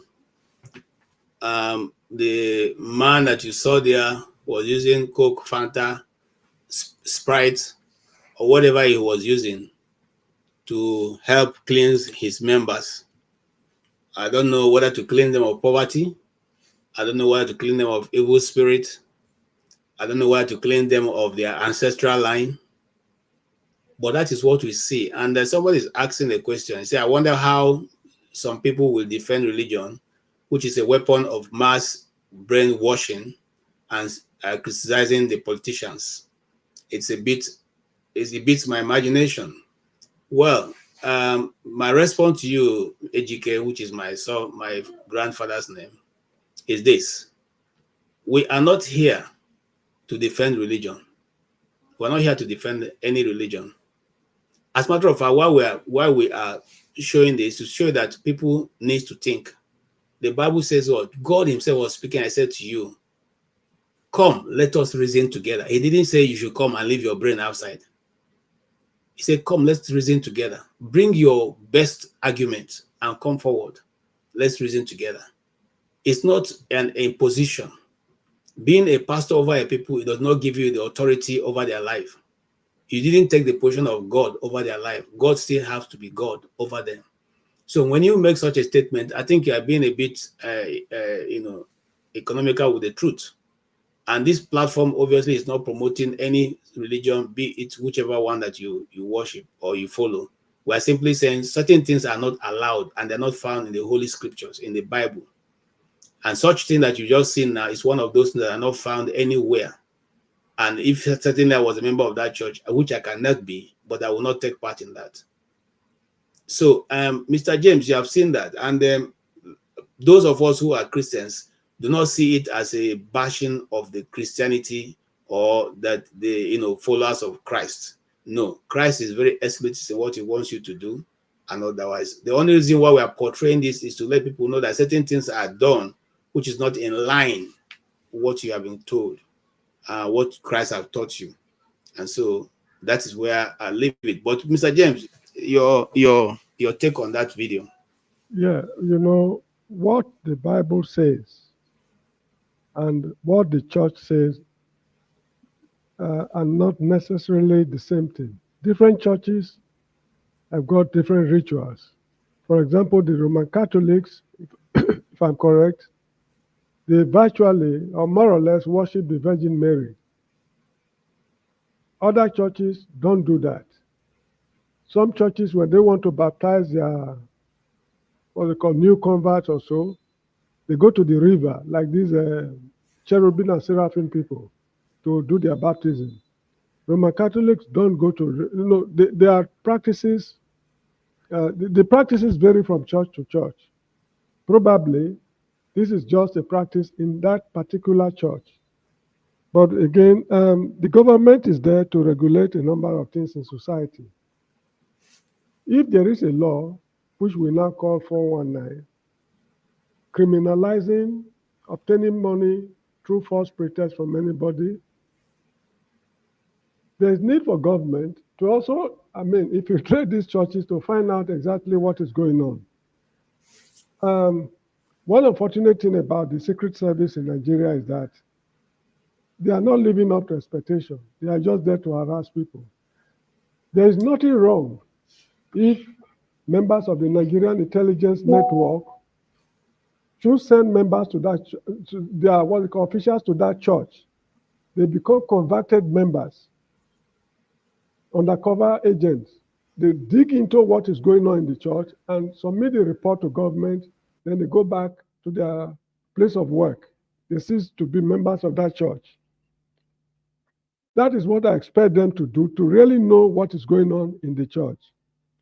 You see, these funny things are cut across all religions, be it Muslim, Christians, or what have you, because somebody was commenting, commenting that such things do not happen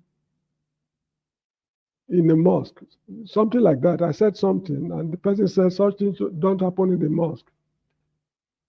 If such a thing is not happening in the mosque, similar things, comparable things are also happening in the mosque, which we know of. I lived in a country where they had cause to go and call the police to settle a problem in the mosque, in a mosque, because certain despicable things were happening among the members. They could not resolve their problem amicably. They had to call in the police to resolve the matter. So that's just it. So it is still the fault of the government, number one. And number two, the way the country is governed, they've weaponized poverty.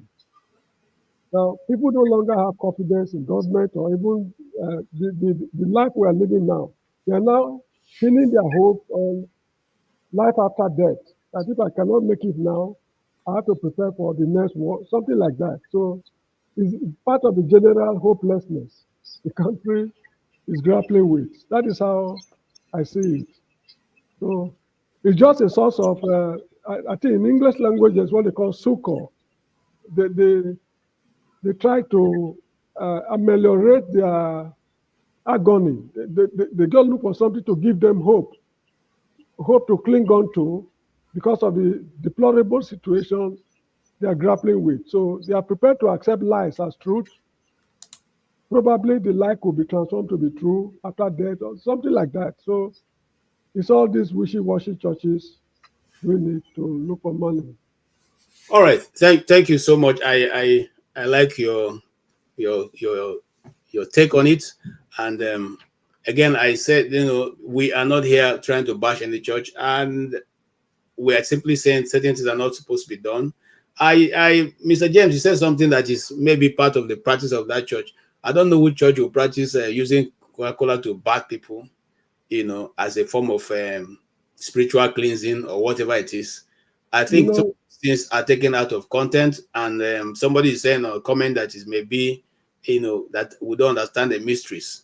I have in the mysteries. I've been a follower of Christ. I have not seen anywhere it is said that at a time you use Coke to bath the whole church, and then that means that you have now become, I don't think that is.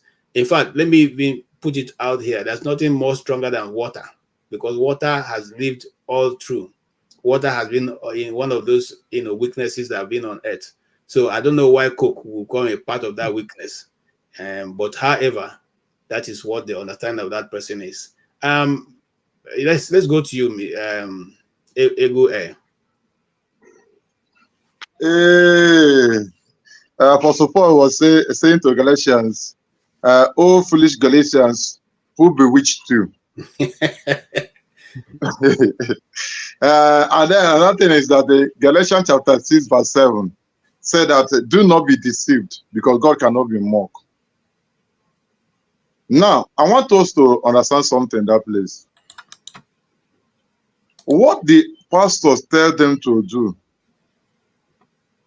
is it what is written in the Bible? 2, is it the doctrine of Jesus they are following?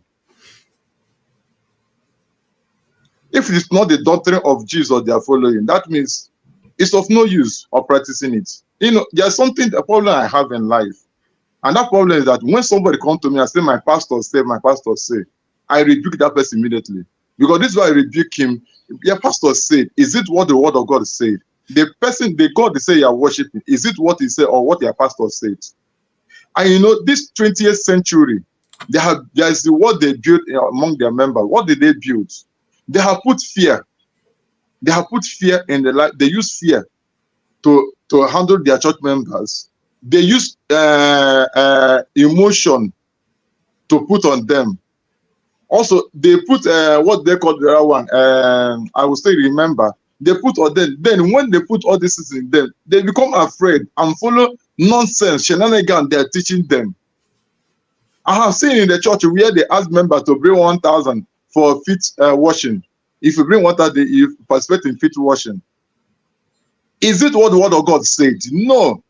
These are the problems that Christianity are having these days. Ogajem said that because government is not working, that's why all these things are not checkmated, because of the weapon of poverty have eaten up Africa.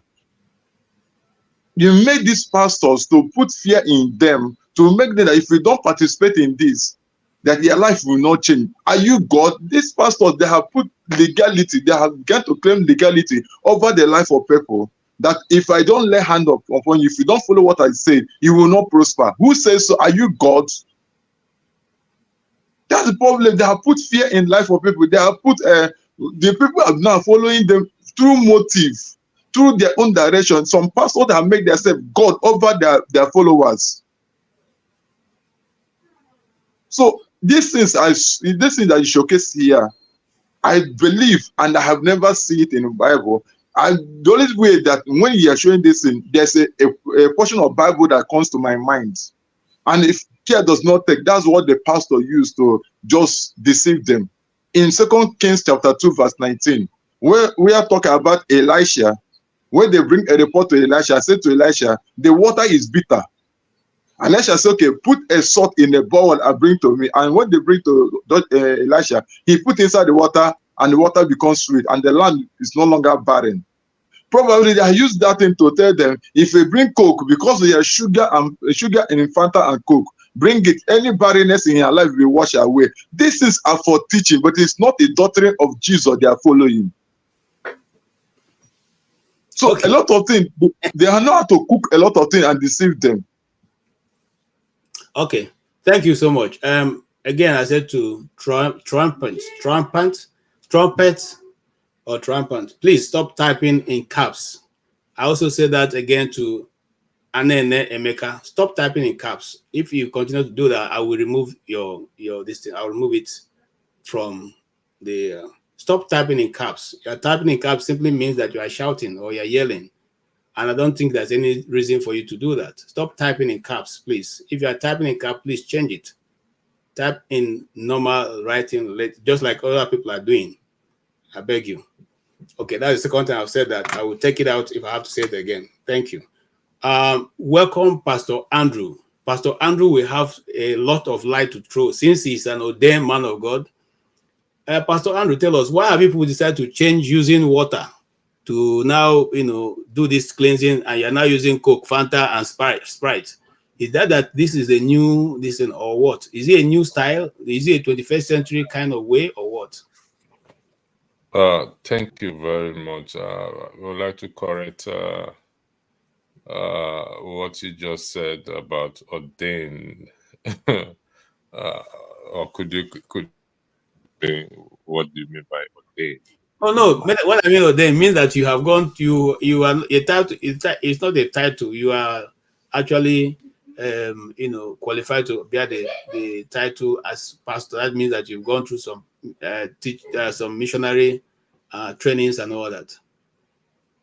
Okay, let's start to debunk that is a myth. Because this is actually starting from you right now for saying that. Respectfully, sir, it's not a title. You don't have to go through any seminary for you to be known or be called as a pastor. Okay. In Ephesians, he said, same person that ascended is he who that descended. And he gave some pastors, apostles, evangelists, prophets, teachers. Who gave it? If I may ask you, sir, respectfully. Oh, Christ gave it. So, did Christ say I have to go? Go to Bible school? Make it difficult, Pastor Andrew. You just simply said no. Your own is because when I say ordained, it means that sometimes people have to lay hands on other people. No, you are free to answer the title. You don't have to. Thank you for that. Once you agree with God has given you that, it's your prerogative to do that. Okay, thank you. I'm not judging at all. Because some of this, it's a very nice topic we're talking about. I have to be honest, and it's once in a while, it's good we weigh into this matter because it's creating a lot of confusion and unnecessary entitlement by certain individuals. The bottom line is just the same way we said, we already argue that to have a change in the country, it depends on the people, for the people to pick up that change. Also, when it comes to the issue of Christianity or the church, it also depends on the people. Hence, the Bible says, "My people perish for what? For lack of knowledge." So, I've often argued here, and some people have pushed back to say the Bible is just like any literature book. What do I mean by that? It means you should read it like any literature book. Understand it like any literature book, and apply it like what? Any literature book. And it's unfortunate that people don't read it. The bottom line is what? Is to read. I'll cite an example. I sat down here yesterday listening to a podcast that my daughter was listening to. And I heard the guy said, there is no phrase called of Antichrist in the Bible. And I was taken aback, and I told my daughter, that's not correct. And she said, what do I mean? I said, the word Antichrist is reflected in the Bible. And she said, no, that the man said, I said, it is reflected in the Bible. So I picked the Bible, and I showed that. I think it's 2 John 2:19, when the phrase what Antichrist reflects in the Bible. And I showed that. And she said, but why did he say so? And I said, listen, I don't think he intends to mislead. It's lack of what he has not read. So when people read, and it's because we don't read, we allow other people to deceive us, to tell us what we don't even know, what they don't even know. They don't know. We don't know. So they can mislead us. And the ones that knows that you and I do not know. So what happened? They also use it to mislead us. It's all down to reading. It's all down to reading. And if we don't read, the same way we don't read the Constitution, and we come here and say the Constitution is evil. The Constitution is bad. Nigerian Constitution is a problem of Nigeria. Nigerian Constitution is responsible. And when you ask those who condemn the Constitution, have you ever read it before? I can guarantee you, KJ, 99.9% will say, no, we've not even opened it before. So if you've not opened that book before, how do you arrive at that conclusion that that book is wrong, is bad, is responsible for the problem? Sorry, the sun is reflecting into my apology. How do you arrive at that conclusion that The constitution is the problem of Nigeria. Now, respectfully, CM is not here. This was an argument between myself and CM one day. And I asked him, CM, have you read it before? He said, no. I said, what? You've not read it? And you are condemning. They said, judge not the book by its cover. So it's all down to what? To reading it for yourself. Knowing it for yourself. Then nobody will deceive you. You heard the phrase I said, if you want to hide the truth from a black man, you put it in a book because they know we don't read. Have you heard that phrase before, KJ? If you want to hide the truth from the black man, put it in a book. Because what? Because we don't read. We don't take our time to read. So if only we can start to learn to read it, then it will be easier. There will be less deception. So Jesus said that, take it that no man deceive you, meaning that you will be deceived, but it now warns us in advance, no man should deceive you. How do you take it? You have to do something. It's telling you, do something. You have to do something so that no man will deceive you. So all this noise about bathing with water and all those things, all you just need to ask the pastor is, show me where it is in the Bible. I've said this before here. 3 times I've been asked to leave a church before. 3 different types of church, because I challenge certain things in the Bible, and I said, this thing is not there. And I was asked to leave in 3 different churches. This is not there. If you can show me it's there, I will agree with you. And all right, lo and behold, thank you. Thank you so much. Thank you for making that. And then we will move. We'll move even much faster right now because we have many more topics to treat, and we are running very short of our time. So let's move. Yes. Let's discuss the daughter of the emir, former emir of Kano, Ado Bayero, had a very impressive press conference for which she said that they have not been taken care of. Okay, and that has become a reason why I'm looking for it so I can read it out for you. In the nutshell of what she was saying was that there have been a here we go.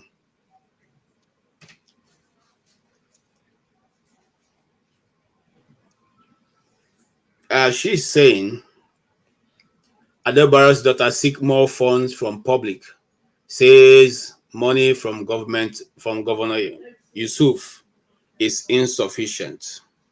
Now, it goes to say that the daughter of the former emir of Kano, Alhaji Adebayaro, Zainab Adebayaro, has appealed to President Ahmed Bola and the Governor Abba Yusuf and the Senate President that they should come to their aid because they don't have enough resources to take care of herself, her brother, and her mother, because they are living in a time that things have become difficult and haven't come from a polygamous family. A lot of issues there. Whatever was shared didn't get to them, and consequently, it's been difficult to live the life they would like to live.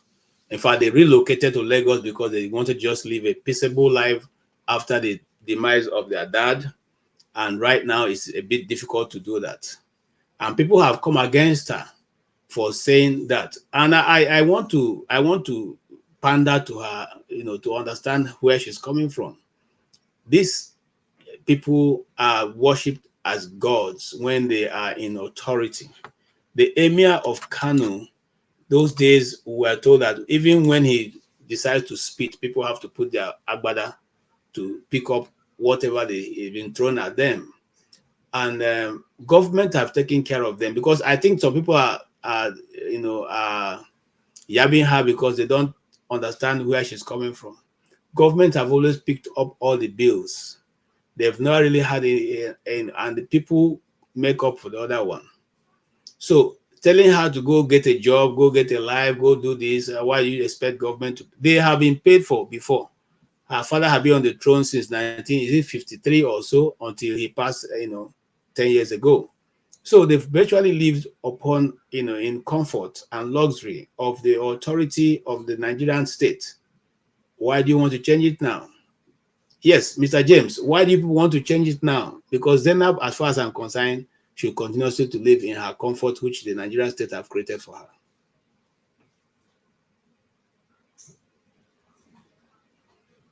Right. It's a bit surprising that the people of Kano State are unable to look after their traditional institution. It's a royal family, and they are the custodian of the tradition of the people of Kano State, to the best of my knowledge. So it is the duty of, in fact, it's an insult to the people of Kano for the lady to come and make such requests to the country. They are not assigned any political role in the present political dispensation. They have no role to play. We don't have a House of Chiefs or things of that nature we had during the First Republic. But I'm aware that the local government have got certain things they do. I mean, they support them financially in some southern states. They support them financially, the local government. And another thing is, how much is the state governor? Anyway, it's laughable, because I cannot imagine some traditional institutions in the South running into this kind of problems. Probably, after the Sokoto Jihad of 1804, the traditions of the people of northern Nigeria changed radically, and they substituted Islamic tradition, that is the tradition of the people of Saudi Arabia. The Islamic tradition and the traditions, the indigenous traditions, they are not exactly the same thing. So probably that is one of the reasons why the people are, probably, I'm not very sure, that's one of the reasons why the people are distancing themselves from the institution. And also it could have political undertone. What is the family leaning towards a particular political party that is not in power? This is one of the reasons why they ask traditional rulers to stay clear of politics. Because if a traditional ruler, an Oba or whatever it is affiliated to a particular political party, is capable of causing horrendous problems in the state. So they need to distance themselves from such funny things. Now, as for traditional rulers in Europe, they have family properties they live on. Even if the state is not supporting them financially, they've got investments. Now, while the going was good in the past, since 1950-something till now, what were they doing to detach themselves from government support? Probably they were not doing anything. They were just living on government subsidy. But it's a problem the state governor should look into if the request has no political undertone. Okay. Yeah. All right. Thank you, sir. Yeah, we'll move faster. Mr. Igwe, you have 3 minutes. It should be 4 minutes, I beg. But based on what daughter of former emir of Kano, right, come and press to come and beg for people like Tinubu and the rest of them to come for their aid. It's a thing of insult to the Council of Traditional Rulers and not. Because I don't believe that some people of that caliber of family have to come publicly and be begging. And for them to come out publicly and beg, that means the things on their neck. Probably they have tried their possible best to relate with the Council of Emirs, and they did not give them any face or any human face in whatever thing they requested of. But this thing should be a lesson to others, including I. This should be a lesson to others and everybody. that when you're in authority, enjoying the luxury of that authority, bear it in mind, need to reason like an ant. An ant always look for a way in dry season to do what? To accumulate something they need to eat in rainy season. That nothing in this life is permanent. You are enjoying every luxury, every privileges government is giving to you. Bear it in mind that tomorrow it will be like that. That's why something that happens with Israelites and the land of Egypt. When Joseph is there, the Israelites were enjoying. When Joseph died, new Pharaoh came, they enter hell, they begin to suffer.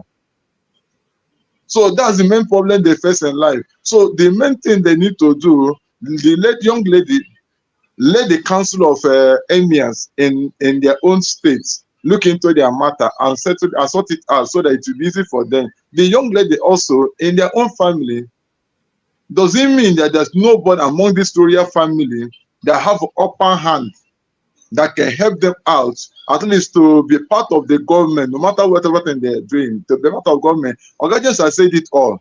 A traditional ruler or a traditional leader is just like a father in a community. He don't belong to this session and leave this session. No, he sat at the middle, so that when something comes up, you know how to handle it. But if the problem they are facing because of they have faced the political party that is no longer in session, those political parties say, okay, since you did not support me, I will allow you to suffer. That's the main thing they will face. That's the main thing they will face. So, in my own view, let everybody learn from their own mistake or for this kind of thing that happened to them. Then they should find a way of survival. The suffering is everybody. Let them benefit from the suffering of every Nigerians are passing through. Nobody will come out to how many poor man in Nigeria have come out to shout, go president come for their own. When they are doing demonstration and bad governance, they are the part of people that say that there's no bad governance, things are working fine. Nothing like protection for you to protest is against the law of Islam. So now what are they doing? They're agitating for a help.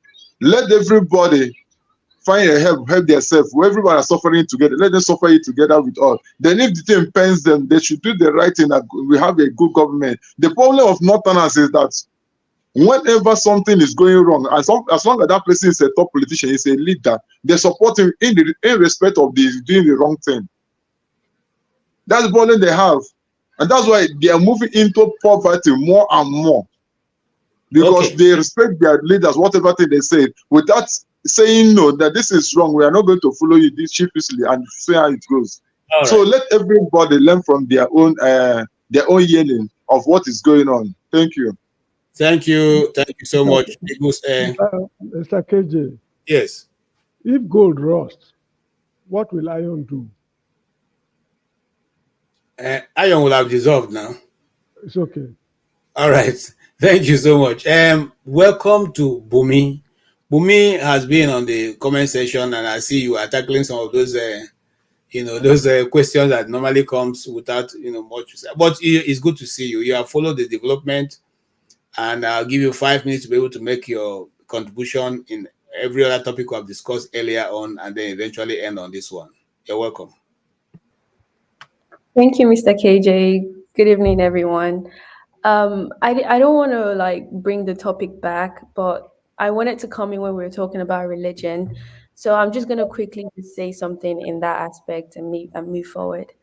I wanted to say, when it comes to religion, or one thing that made me start thinking more about religion was when I started reading more about history and asked myself that in terms of Christianity, or at least the Bible, let me just say the Bible, when the Bible was existing in Nigeria, slavery was existing too in Nigeria, and I think that's where things got me questioning.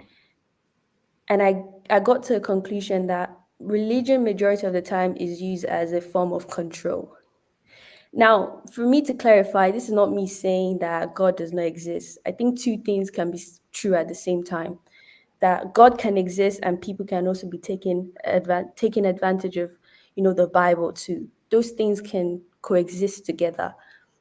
But when I realized that, okay, those things can coexist together, that it might not be God is the one doing this to the people, but the people doing this to themselves and then using the Bible to justify it, that's when I stopped being so aggressive about my belief, and trying to force what I believe onto other people.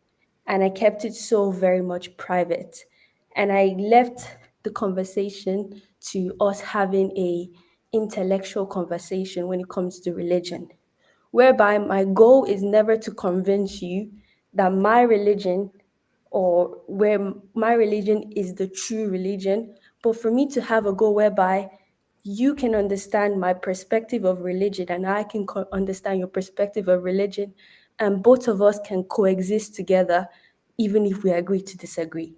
Because when you look at where violence comes in, it always comes in when we disagree, but we don't agree to disagree. And that's why you see, okay, people killing people because their religion is not the same. And that's where you see the violence coming. People will actually kill another religion and justify it based on what their Bible say. So since then, I don't force people to, or if someone says, oh, they don't believe in God, that's totally fine. But you should come to that conclusion that even if you don't believe in God, and let's say I believe in God, we should create an environment whereby I will not or create an environment where you cannot exist in, or your life is threatened, or you will not create an environment where my life is threatened, or because I believe in God. We can both coexist together. And so that's where my perspective of things, and that's why when you see all this religious war happening, it becomes sad because none of our objective or end goal is let's even exist together. Why are we trying to kill each other in the first place? But I was reading the news, and I don't know which country it is. I think it's either Kenya or Rwanda. I think it's the country where they found out a lot of bodies because the pastor basically told them to kind of like starve themselves to death. So I don't know, is it a Kenya or Rwanda? And I think what that country does, what they do after is that you cannot open a church if you have not in some way studied religion. So I cannot just one day wake up and become a pastor or a whatever. I have to have studied that, and I can prove that I actually know what the book is talking about. And even if I have studied it, I have to register my church with the government. So the government will have to be aware of it. And also I have to make sure that my finances is clear. So they can track the tax, the offering the people are paying and all those things. And I think BBS. I think that's a very important thing that we should start implementing in our own society. A random man cannot just wake up and say, oh, God has ordained me and you have to believe me. Because how can you truly judge? You can never judge that, because if someone says, God, I saw the vision, how can you judge? I can lie to you right now that I saw God in my dream. But if we can have some objective agreement as a society that, okay, even if you saw God, these are the things that you can never break. Would have a safe environment whereby you see that video where the man is pouring Fanta and Coke. Those things will never happen, because that is clear that people are not thinking in the sense of common sense. They are basing it because the man said he saw something or the man of God has spoken. So we can bring religion and bring our society, and it can coexist together, and no one will be affected. So that's just what I wanted to say. I hope I didn't bring the topic backward, and we can. No, you did very well, Bonnie, and I appreciate your input. You see, I as much as possible, I try to remove myself from entering into the topics, But I want to say this, for those who probably, and also for you. Now, there are many, the Bible gives a lot of free hand to those who have been called. There are some examples that are for the people. In other words, this is a revelation to you, not to the whole church. There's also revelation to your whole church. But sometimes people who are men of God sometimes misinterpret that and bring it to their congregation. I want to say this also for those who are writing there, whether there's God or not. For there to be an imitation, which we think just some of these people are, there must be an original. If you believe there's evil, then there must be a good somewhere. If you believe that there is power in spirituality of all these other cults and all that exist, it means that they are taking their whatever from somewhere. If you believe and truth is not relative. You see, as the world advances, people have begin to give all kinds of title. Truth is relative. No. Truth is truth. It does not have. The Igbos have a proverb. When you come to the truth, you can't divide it. Truth is truth. So now, those we continuously to span out in our world today because of the advancement of knowledge, the advancement of technology, and all that. Things are manipulated in such a way that sometimes they begin to make you look as if what you believe is not actually the truth. But I tell the truth, you cannot do much with what is available now without coming to that same factor. For there to be an imitation, there must be an original. What is the original? That's what I'll leave on that issue. Except, of course, Mr. James or any other person have something to say, we will move on to our next topic. No, let me just say that God has no religion. Yes, God is not a Christian. Good. Neither is he a Muslim. No, he's not. So there's no need for us to fight over religion. Yes, I agree with you. God is not a Christian. God is not a Muslim. But he has a way. There is a way, the truth, and the light. That's all I'm going to say on that. And I don't want to bring my biases into it. I'm just a model. Yes, let's move on. Let's move on real quick. We have the other topic we probably want to touch also. And we're touching all the controversial topics before we move out of this. Do you want to say anything apart from the daughter of the emir? You want to say something about that, Bumi? Or you don't want to say something about that? Okay. Some people said that Kano State should be responsible for her, for her and her family. By the way, they're asking, why is herself, her mother, and her brother hoping that Kano State should be the one giving them fufu? Do you agree with that? That Kano State shouldn't be the ones giving them fufu? Bumi? To be honest, I don't know. People, I do think they should work, but obviously, if they're a royal family, we can also if you observe the royal family of other countries, whether it's Sweden or Denmark or those other countries, I do think the states do allocate or some specific amounts of money to them. Now, the question is, do we as a society want to keep on doing that? And I think it's for them to debate. I think it's not for me to kind of decide what they should do. If they want to do that, they should go ahead and do it. Okay, thank you so much. Now, in recent news, we'll have it that, and I'll just read it out. The NNPC-OVH controversy has yet to be explained satisfactorily to Nigerians by NNPC. This is coming at a time when Oando PLC, owned by Bola Tinubu's nephew, Wale Tinubu, has purchased to the sum of 783 million to buy Agip Oil. Now, EFCC have also declared Yahaya Bello a fugitive and ordered his arrest.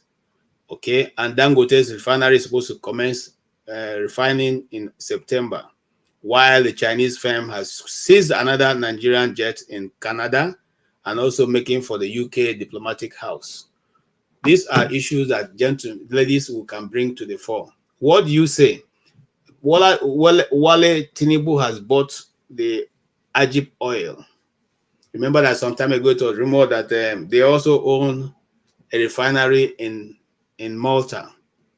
And now we are seeing $783 million was paid for Agip Oil. Bumi, what do you have to say?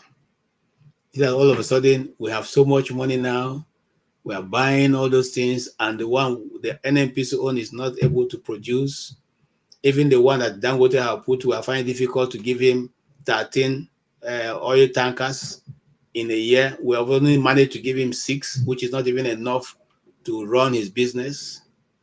What do you say, Bumi? Is it that the country is becoming personalized or what? What's coming? What is happening? I mean, it's very clear that the country is becoming a privately run enterprise. Okay, it's from day one. Okay, you can't say you have something that the government should provide and they don't provide it, but then we keep on running to private entities to provide it. And I mean, if you look at with our present government, it's clear that Tinubu is a capitalist, and we're leaning more into that. If we need anything, a group of people will provide it. The only sad thing about this capitalism is that it's not the people that are part of, and it's not the people that are part of it, it's a group of people that are going to be in charge of it. It's a monopoly, and a certain people will control the market, the prices, and the demand and the supply of it. That's just the sad thing. And I don't know why. And for me, I'm not surprised. I am anything that happens with this government, I am never surprised about it, because from day one, with their attitude, with the way they respond to issues and that, it's clear where they stand and where they will keep on directing their power to. Because we can't say that we're a poor country, but then everything about the government is giving expensive vibes. And it's not something that we will reach out to the masses. It's only reaching out to a certain group of people. So it's clear, like it's not something anyone should be surprised. Is the thing is just what we're gonna do about it. Okay, thank you so much. We are yes, I hear what you said, and some minutes ago, I think I saw the Blackstone, but since he's not here, yes, let's just go next to maybe let's take Pastor before we come to Mr. James. Pastor. Oh, sorry, can you just give me a minute? Righteous man, are you there? Okay, Pastor, go ahead. It's like Righteous man is not yet ready. I think Blackstone is bad. Blackstone can go ahead. Thank you. Okay. No, I don't think Blackstone is ready either. Blackstone, go ahead, Pastor. Oh, okay, all right. Thank you. In the matter relating to the issue of the jets, you see, yes, I don't agree with the present government, the way they run things. Any government that comes in, any new government that comes in, takes responsibility of whatever happened with previous government. These issues, let's be fair, did not happen, or the deal, I don't think they happened. KJ, please correct him. I don't think they happened during this current administration. Am I correct, KJ? Yeah, so this is where accountability, we always say accountability comes into place. The present government is responsible to look at this thing carefully, but because they themselves are not accountable, there's nothing they can do. They themselves have shown us that they can do anyhow and get away with things. The question is we should be asking our leaders or legislators is, who signed this deal? When was it signed? And who takes an oversight of these deals?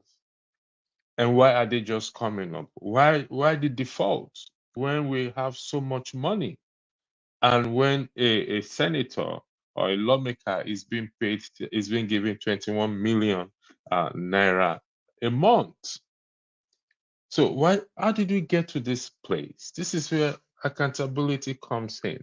And I keep this argument every day, and I'll tell us every day, especially those of us who are clamoring for a new nation. If you get your new nation, you still will have to hold your leaders accountable. And if you cannot do that now, they say charity begins at home. If we cannot hold each other, for example, this platform as it is now, if we cannot hold each other accountable on this platform, why do we think if we go start another one, then we can hold each other accountable? No, we have to start from somewhere. And if we all come together and say, you know what, this is our country for now, until such time that we move to, or we are given that right to go our separate ways. Let us start to hold our leaders accountable. Let us take them to the tax, because it's not going to end here, KJ. It's not today. I mean, the Oando. This is not the end. This will not. Okay, one day we'll wake up and say Nigeria has been sold to Bumi. Bumi has bought over Nigeria entirely. So we'll not be a slave all over. So if we don't address this thing right now, and that was what I was talking yesterday when you were talking about the Abia State 2027, it will not happen in 2027.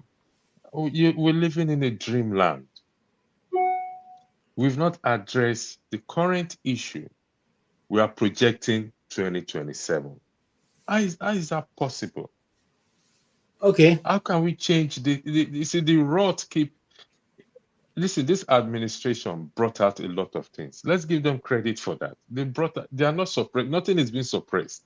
Everything is coming out each and every day. Okay, Pastor Andrew, Yeah, go ahead, the sir. reason why this, and I say this with sense of responsibility, the reason why all this is coming out, not because it's the beginning, it's because it's a man that is on the saddle right now. It has been running before underground. Yes, I agree. There was a contract that was signed and approved. That never went through the National Assembly during, and it was billions of naira that they're using to do it. They are running a different pipeline from Port Harcourt to Sokoto. I mean to Katsina.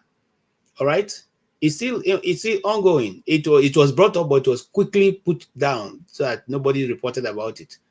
So these things have been the only reason, and I'm not blaming Tinubu for what he's doing. Any crook who sat on that throne would have done the same thing. And that's why they will not accept that it to be, it to be rejigged. It has been going on. The only reason why we are seeing this now because it is another man at the saddle, and he's now doing the same thing they have been doing over the years. He's training them. You see, they know what is milking out of the system because they've been doing it before. Okay.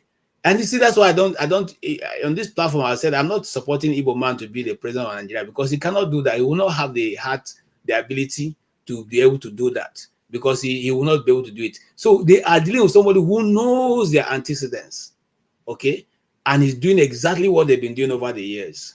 The only thing I've not been able to do now is to divide Nigerian oil well to his brothers and sisters. He's doing this gradually. Maybe before 4 years, he will have done that. It is the truth. Let us face the fact and see, when we speak the truth, we according to Dina Minaya, we will live.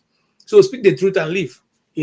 That's the truth. That's the truth. Let's not, you see, yes, much as you don't like Tinubu, Tinubu is giving them back what they have been doing. The man has been in the trenches for a long time, seeing what they are doing and saying, okay, one day that is why he's there now. And it is now left for the Nigerian people to cry out, not only cry out, but to take action. If not, they're still going to buy another executive jet. This time they will buy it and nothing Nigerians can do about it. That is just simple but honest truth. Mr. James, can we hear you? Yeah, okay.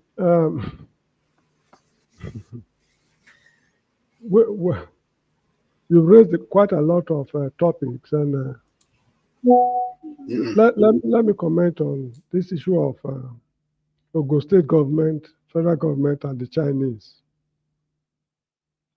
You cannot eat your cake and have it. We've been known internationally as a country of crooks, fraudsters, 419ers, and what have you, 10%ers. And this is the outcome. The Chinese came with their money to invest in Nigeria, in Ogun State in particular, and the federal government was more or less a guarantor. And the Ogun people, they felt that they were very smart. They got the guys kicked out of the country, and this is the consequence. They are following the principles of international law. I mean the Chinese. It's even a company, not the Chinese government. It's a company dealing with the whole of Nigeria now. Now, this is not the first time Ogun State is doing something of this nature. There is a Nigerian called Patutomi. That man was also crooked. He was swindled by Ogun State. I heard him, was it Arise or Channels TV, explaining his predicament. He was swindled. But he really don't want to make, so much noise about it. That's why I decided to let it go. Left to me, the Chinese should intensify their efforts to recover their money at all costs. Then it is up to the federal government to hold Ogun State accountable. Whatever amount of money the Chinese ripped off Nigeria, your federal allocation at Abuja every month will be deducted by X% till we recover the money fully. So Ogun State should suffer the consequences. Now, we cannot say that Bola Tinubu was not in office when this thing happened, so he should not be held accountable. No, we agree Mr. Tinubu is not responsible for the problem, but it is his responsibility to solve the problem, because government is a continuum. Continuum, I mean C-O-N-T-I-N-U-U-M. Government is a continuum. If, for example, Ghana was owing Buhari's government $20 billion, will Mr. Tinubu now say that, oh, it did not happen in my time, so Ghana should not pay? No. So if we are owing the Chinese any amount of money in a different political dispensation, it is his responsibility to settle that debt. And I really do not see anything wrong with what the Chinese are doing. These are things we'll be doing to ourselves. Yes. Businesses have collapsed. Yes. Businesses have collapsed in Nigeria. Hold on. Hold on. I want to throw in something. I listened to the Attorney General of the time, and he said something very interesting. The governor of Ogun State said that he never read through the contract, and that part of it he didn't see it. He never read through it, and that now Mr. Aundaka said something. How do you sign a contract you never read? How do you even enter a contract without involving those people who are expert in it? You know the procedure. You decide to circumvent this procedure, and now you are complaining that it was they were not. It was a 419. They tried to dupe Ogun State, and you agreed that you never read the contract. You never read the content of the contract which you signed. You append your signature. How can we justify that action? I see your hand, Mr. No, excuse me. Let me quickly round up. Go ahead. Now, during the pre-colonial era, Europeans came to Africa to compel or to deceive African leaders to sign treaties they knew nothing about. In the first place, they were not literate. So they were forced to thumbprint documents they knew nothing about. You get the point? Be it Setewayo in Zimbabwe, a lot of African leaders signed documents they knew nothing about. And this is the reason why Charles Dickens, in one of his books, I cannot remember, said that African kings are very cheap, because with mirrors, clothes, and what you call hot drinks, You can buy them over and you get whatever you want. That was what Charles Dickens wrote many, many decades or centuries ago. They have not changed. How do you sign a document you've not read? An educated man. I want to believe that they are lying. Their intention from the word go is was to defraud these people, and they succeeded in defrauding them. So it is the turn of the Chinese to defraud Nigeria. As I was saying, businesses have collapsed in Nigeria, owned by Nigerians.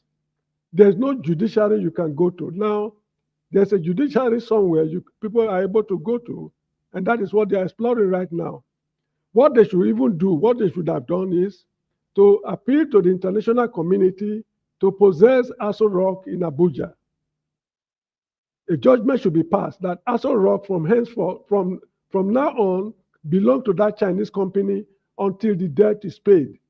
It is then Nigerians will take this matter very serious, because one thing is, look, let me tell you. I clap for you. Excuse me, from what is happening now, don't be surprised tomorrow when a foreign company will come and say, the whole of Jigawa State was sold to us by a previous government. Here are the documents. The whole of a state or a local government belong to us. We promise to use the whole state as a farmland. We settle the money. We pay the money in XY bank account in London. Here are the documents. What will you do? Thank you, Mr. Now is the time to take over Aso Rock in Abuja as the property of that Chinese company. Then Nigerians will know how not to swindle peoples of other nations. Thank you. And don't take what Mr. James have said as a way of play. I have gone to do a documentary in Sokoto State, in Zamfara. I think I have the picture somewhere.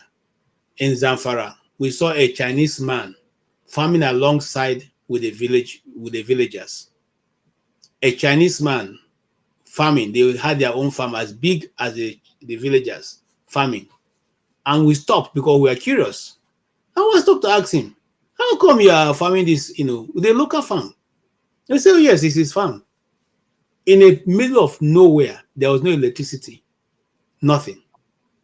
So we got back into our vehicle after taking the pictures we wanted, and then we said to ourselves, have you seen what these people are doing? Is the government aware that this person is here in this community? No electricity, no pipe-borne water? Do you think he's just in the middle of nowhere doing that? You see, that is how the nation have been taken for a ride. And people are sitting there, and when we bring this topic, they think it's about North and South. No, one day you wake up and the whole of your community have been sold. And all of you will be taken to slavery if you don't leave the place, the ground, and run for your life. Yes, let us hear from you, Mr. The Black. JJ, yes, sir. This issue of Chinese we are talking about now, it's not only happening to Nigeria. The Chinese government took over Bangladesh seaport because they built it, because they could not pay.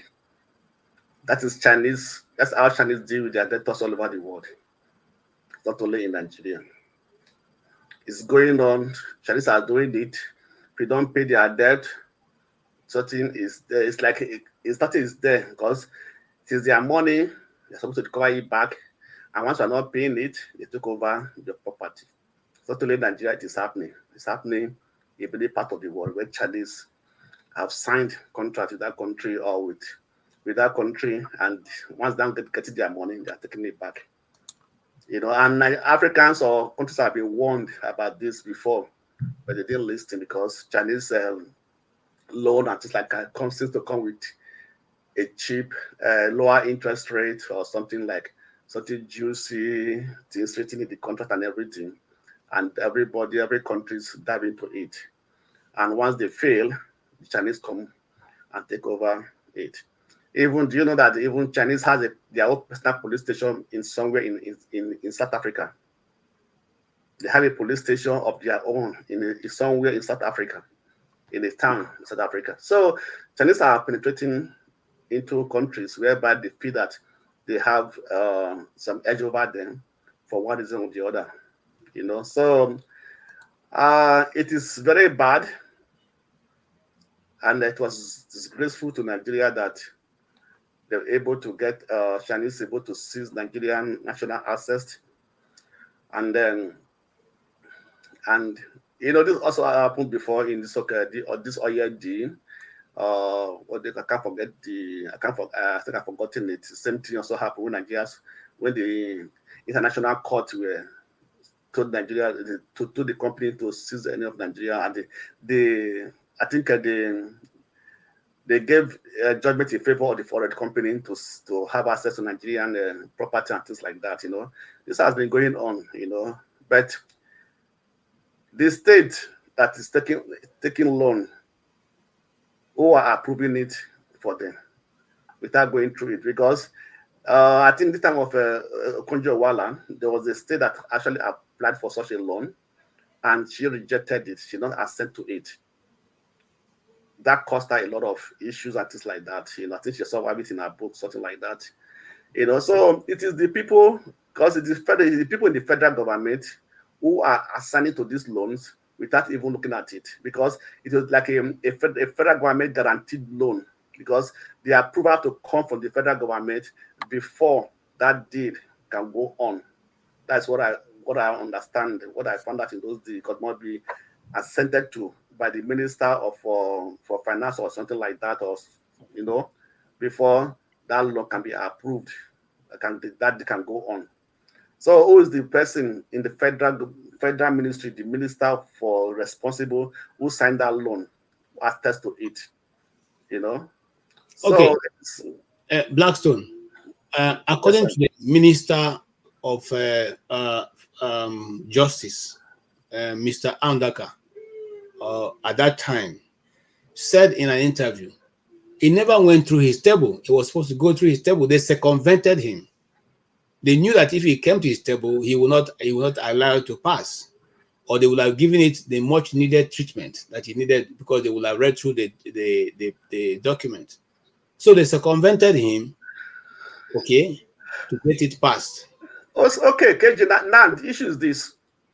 Who are those people that are responsible? Who are the people who circumvented the office? Let them bring them out. This is this problem in Nigeria. Everybody does things, good or bad. The evil ones goes free, and the good ones are being punished for it. All right, righteous man, you have heard the discussion, even though we can't be... Let me ask a question, Mr. Yes, sir. Our senior advocate of Nigeria, which actually I prefer to call senior advocate of nuisance, what are they doing when we are faced with these monumental legal problems internationally? Good question, and I'll answer that right away, because Anda can answer that question. When such a thing comes, they don't look for those who have the technicality of arguing such a case. No, but the Bar Association should stand their ground. No, this is our jurisdiction. Nigeria is their jurisdiction. Hold on, Mr. The state government, okay. Hold on. The Bar Association can't just jump into a case you have not invited them. It's not, Mr. Andaka is not a Nigerian. He was able to explain the thing. In fact, he even gave a solution how it should have been done without getting to this point. And somebody on the internet and on the panel was asking a question that Asoro cannot be taken because it's a sovereignty of Nigeria.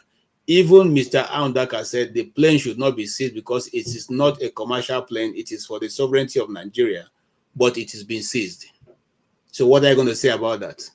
The truth of the matter is that the Chinese company look for where they will get a favorable judgment, and they went for it.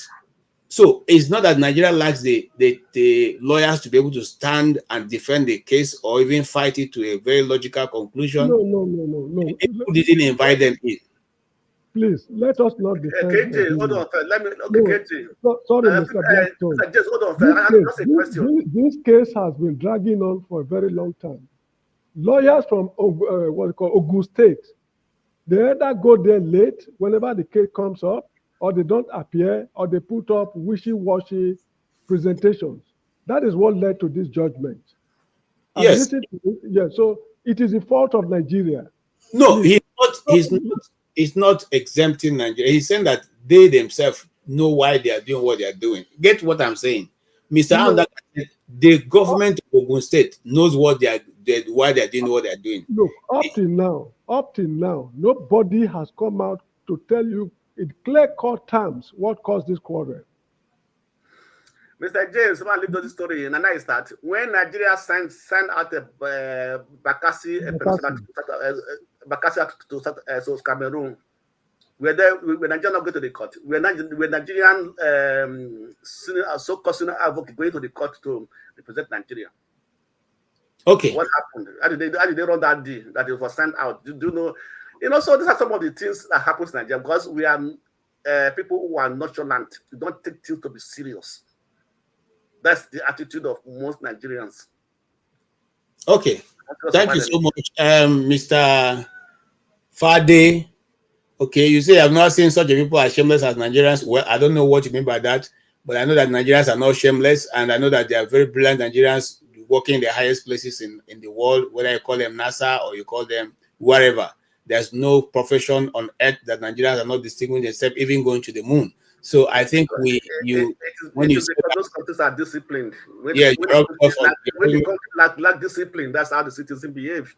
You're rubbing Nigeria off on the bad side when you say that kind of thing. So yes, I'm coming to you, Righteous Man. Do you want to make a comment or just or you want to just make a comment for 1 minute? You can go ahead. If not, let's go to Righteous Man. Go to Righteous Man and I'll speak after him. Okay, Righteous Man, you've been waiting patiently. Thank you for waiting. I now go wait, and then the Righteous Man, if it doesn't wait, it's no more righteous. Somebody else should do that. Okay, somebody else should do that. Okay, thank you, Bumi. Yeah, that's somebody else. Please go ahead and make a contribution. I actually wanted to say something in terms of like. I think Mr. James said it. I didn't even think about that option of solution. I 100% think that the person that should be held accountable should be Ogun State, because, like you said, how can you sign a contract without reading it? I feel like they should do all the things they have to do up there, but at the end of the day, the Ogun State should be held accountable. Like, if it means they don't get any allocation for the next 30 years, because I don't know how much would be settled, because something has to become, like something has to, like they have to come to an agreement at some point. If it means 30 years for Ogun State to, work and figure out, because that would also lead to them being more productive, because if they're not getting any money from the state, they need to start thinking, okay, how can we survive as people? So that would mean that they will start either looking to either tourism, they look at whatever natural resources they have, and I don't know if they've changed the law in terms of natural resources. Does it belong to the state or does it belong to the government? Have they changed any law regarding that? Okay. No, it's a question. Have they changed any law regarding that? Nobody has said anything towards that direction. Okay, so I guess maybe Ogun State will start bringing up that topic because they will need a way to make money and I think now states be very cautious, because if they'll be poor, because Ogun State will be poor, very much poor, because they're not getting money, which basically leads you to start being creative. So I 100% agree with Mr. James' solution. That's what I think the government should go for. But I wanted to highlight a comment I think Mr. AB said in terms of like, if he says if it was the Northerners, the Southerners would basically blame them and say that they're not educated. And I think this is a very true situation. I think Southerners are very quick to humiliate the Northerners and say, oh, these people are not educated, all they know is religion, da da da da da. But anytime we make a mistake in the South, we always like to blame one person. But when it comes to the North, it's the North, those people, we put them as a whole group. But when it's in the South, we tend to divide and actually address the issues. So I think it's the hypocrisy for me, because we say the Souths are very educated. We have so much brain. The North, they don't know how to go to school. They don't want to read. They're doing amajuris. and you don't know how to read contracts. Isn't that the basic understanding when you become in a government to know what you're doing, because your decision could affect your people for thousands of years to come. So I think that's one thing we should also reflect on as in the South, that we are not as amazing as we tend to claim when it comes to downgrading the Northerners too. That's just what I wanted to also kind of point out. This is a case of fraud. It's not a question of being educated or not. The people are just using it as an excuse. The intention is to defraud. As I said earlier on, they defrauded Patutomi, millions of naira. They defrauded other people, Nigerians, millions of naira. Now the Chinese have caught up with them. They are now saying we did not read document. They read the document in detail. No, actually, Mr. James. Fraud. Mr. James, I think there's something. No, there's. It is more than that. Not the document that they said it not read. I think Asha Yusuf has a video that she explained what actually transpired. So when the new governor when the new government took over, right, there was a complaint about this Chinese company by another company, about another Nigerian company in that Ogun State. They complained, and the governor now withheld the license of the Chinese company. You understand me? And gave the right to the Nigerian company to take over the contract, or the the contract, right? So that's how the whole issue started. That's how the whole issue started. So after the governor now didn't say they're going to investigate the allegation against the Chinese company, right? And everything, the Chinese company was not losing money, as on and so forth. So like, you are taking the contract or something from the Chinese company and give it to a Nigerian company who have nothing to do with it, saying that they complain, for the investigate, they complain, so on and so forth. The Chinese company have lost all their investment. You understand me? So that's what actually transpired. I think that's what transpired in your issue, right? And Chinese company now came and said, okay, we need our money, our investment back, because you took it from us. We have a contract, we have made us just as on and so forth. You took it from us, but and then later when they investigated the complaint, it was all false. And already late, and the government have already signed to hand over that something to the Nigerian company. That's what they said. I said he didn't read it before he signed it, not the actual contract that they signed with the Chinese company. Okay, let me say something here. From the explanation, because Mr. Andaka, had the contract with him, and he says there's a clause that so baffles him, which Nigeria has signed, that whatever company of the Chinese origin that's operating in Nigeria, if there's a problem, the government will pay them back their money. I ask the question: which person enters this kind of? Did America enter any contract with any of your companies, or Chinese, that if your company fails, any part of Nigeria, anything that belongs to Nigeria, anywhere in the world, can be taken by the company for that? That is part of the clause I say was included, that it baffles him how a Nigerian person can sign such a contract, that if you fail to protect this company, we can take any asset that belongs to Nigeria anywhere in the world. That is what. Let's look at this thing. Let's look at this thing.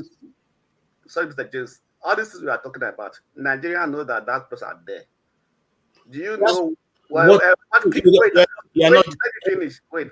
Do you know what kickback went into the person that signed that something? The Chinese also as corrupt as Nigerians, because the Chinese company, Chinese also corrupt. Yeah, so there must be something there must be something about exchanging hand before a reasonable person can sign that type of a contract with that sort of clause in it.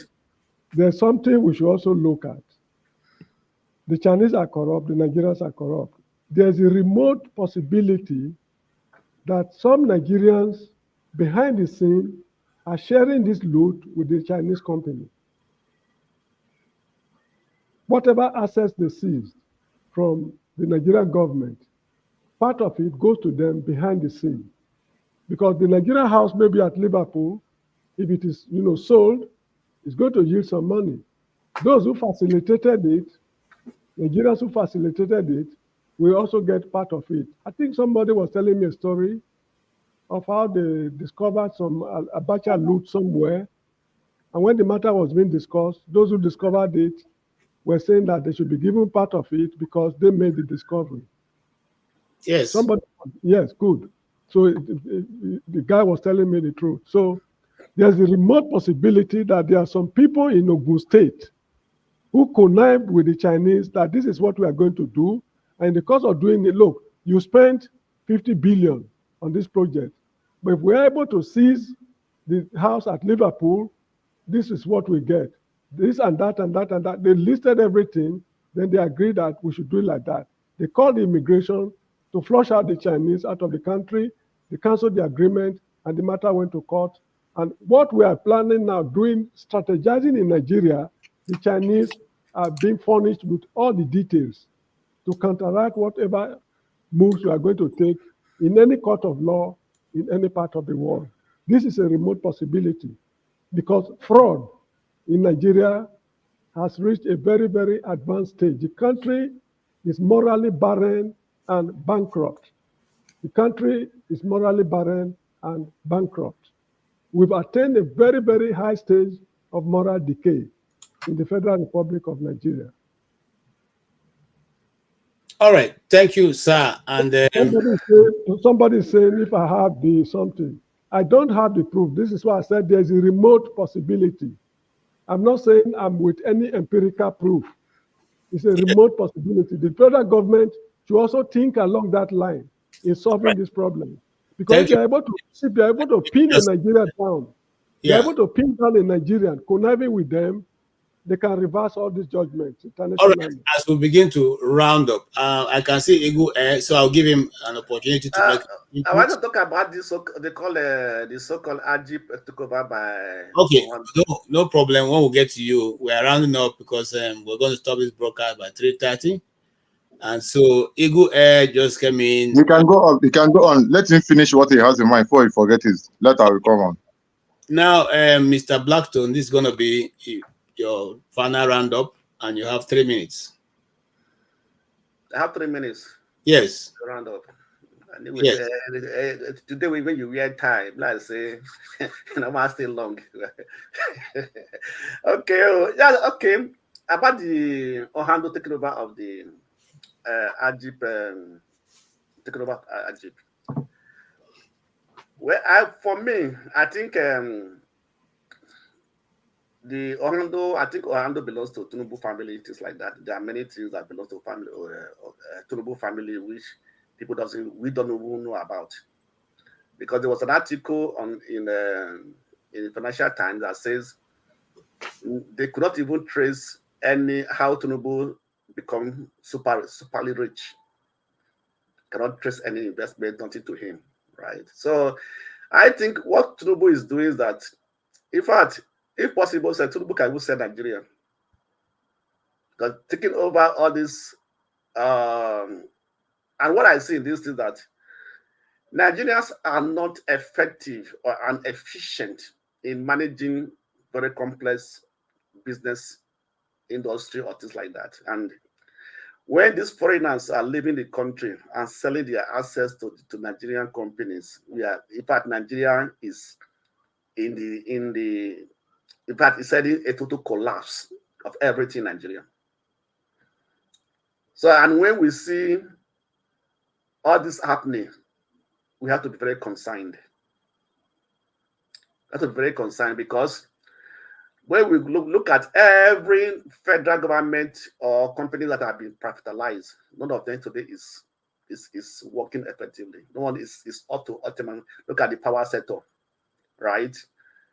The power sector, the oil sector, in fact, everything that have to do with the government, businesses that they have sold out, is operating effectively, in an efficient way, right? So when all these foreign companies who are like a backbone of Nigerian economy, once they leave, how is Nigeria going to manage their economy? Because what is happening is this: when foreign companies are leaving a country, it sends very wrong, it's bad signals to other foreign companies, foreign investors coming into the country, come and invest, put their money in infrastructures and things like that.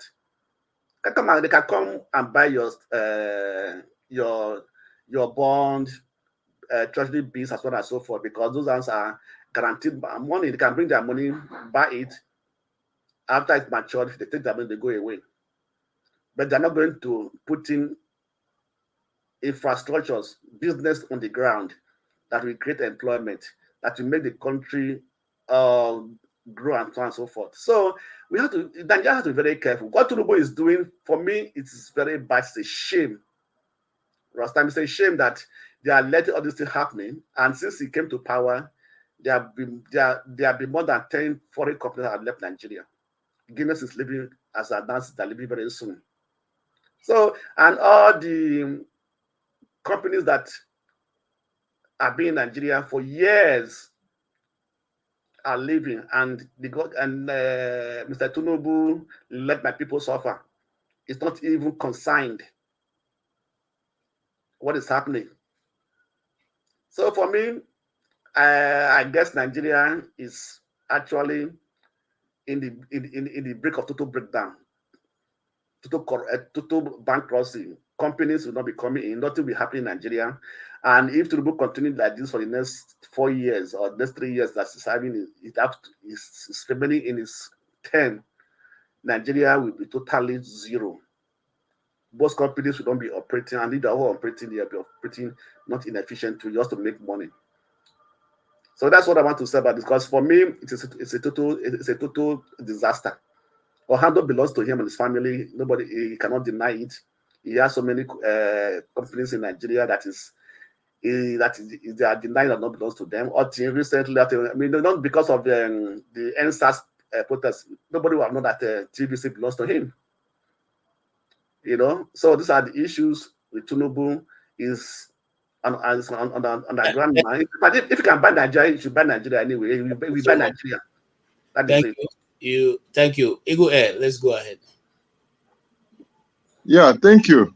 I was thinking the damages this Chinese saga will bring to Nigeria government. For the first 6 months, Tinubu come into power, he have been traveling to one country to another, asking for investors to come and invest in Nigeria, right? Now, this Chinese problem that is going on, how many people outside that place do you think that will come to Nigeria to invest again? That's the main issue. No investment, no right man, no right investor with the right senses will come to Nigeria and invest based on what is happening in China. Because this has become international news. I have seen that in several international news. We are discussing it. So Tinubu and co, or let me say APC as a whole, have destroyed the economy of Nigeria, and they are going to do worse than this. That's why Buhari said it, that when I leave, if people come and beg me to come back again, just you know what he saw, you know what is going to happen. And that is what we are experiencing now. Now, this former governor of Oando State, is it Oando or what, that said that he did not read the agreement before signing it. And somebody write in the comment section that the agreement was written in Chinese language. My brother, let me ask everyone for that is here. They bring a document for you to sign. And what they wrote in that document, you cannot read it. Are you going to sign it? The answer is no. So there is no way he will come and tell me that he did not read what was given to him. Even if he did not read, he has a people that he work with in that government that in charge of everything concerning industry. What happened to those people? He has the legal advisors. What happened to legal advisors? What happened to personal advisors? What happened to the what they call it? A lot of things. So he trying to exonerate himself from that saga that is going on in that Chinese issue. Okay, tell me somebody that is a senator will come and say that when he was as a governor, they brought something for him to sign and he did not read it. So that means in Senate, the federal house where he is. So whatever thing they say that place, he concur without looking into the matter, whether they are leading right or leading wrong. That's something we need to look into it and find out that Nigeria is in a gunpowder. In fact, he's waiting for any time to do what? Explode. That's one thing I wrote in comment section that one day we just wake up and we had a Chinese government or Chinese company buy Nigeria. Let everybody begin to bring his own contribution or say where he's going to be. That's the truth about it. Let me tell you, this Chinese there's a lot of things that the hidden have not exposed. So there is more problem that's bigger than Chinese company of a thing that the hidden that have not exposed. More and more of them is becoming out. And I agree with I concur with Oga James that said that there's some people, insiders, that instigating Chinese company, that telling them that compromising with Chinese company, that if this thing we are giving to people, these are going to be our own percentage. This is Nigeria for you. I will not deny that. Because it's the Nigerians that will tell them where all this investment is. It's Nigeria will tell them where this building is and nothing more. It's an insider will tell an outsider what is happening inside the house, not outsider. Thank you, Ego. I agree with what you've said, and those who are saying it was written in Chinese, it's not only Chinese people that know how to read Chinese. People have taken studies. In fact, there are Nigerians who are PhD in Chinese language. How can it be written in Chinese language? We are coming to English speaking country. Even if it's written in Chinese language, because that's the second time a Nigerian official have said that. Amechi said that the contract with the railway was written in Chinese. But you have Nigerian students who are in China. You have Nigerians who speak China very well. Let them bring out the contract to the people. Let everybody see. Let them bring it out to the public. Let them release the contract. Let's they will not bring it to the public because they know that if they bring it to the public, see what they have done. Bumi, Mr. Even if it was written in Chinese, okay, I speak German, and there are certain times I might not understand what it says in German. But guess what? There's Google Translator right next to you. It's Google Translator on my phone. So it does not take two heads. I don't need a translator to come and translate it for me. As long as you have two brain cells. We are easily deceived. We are easily deceived. How can you bring a contract to an English-speaking country in a different language? Where is it done in the world? We are easily just being deceived. It's not. They're giving the same, the excuse they gave that snake ate money or swallowed how many. Same thing they're telling us now. The Chinese language, the Chinese bring the contract, and Chinese also study in Chinese language. See, the thing that I feel like maybe this will wake us as people, because the people in government are doing it. But guess what? The people in government are perfectly fine. They're going to be taken care of. They're paid in millions. They have all this allowance.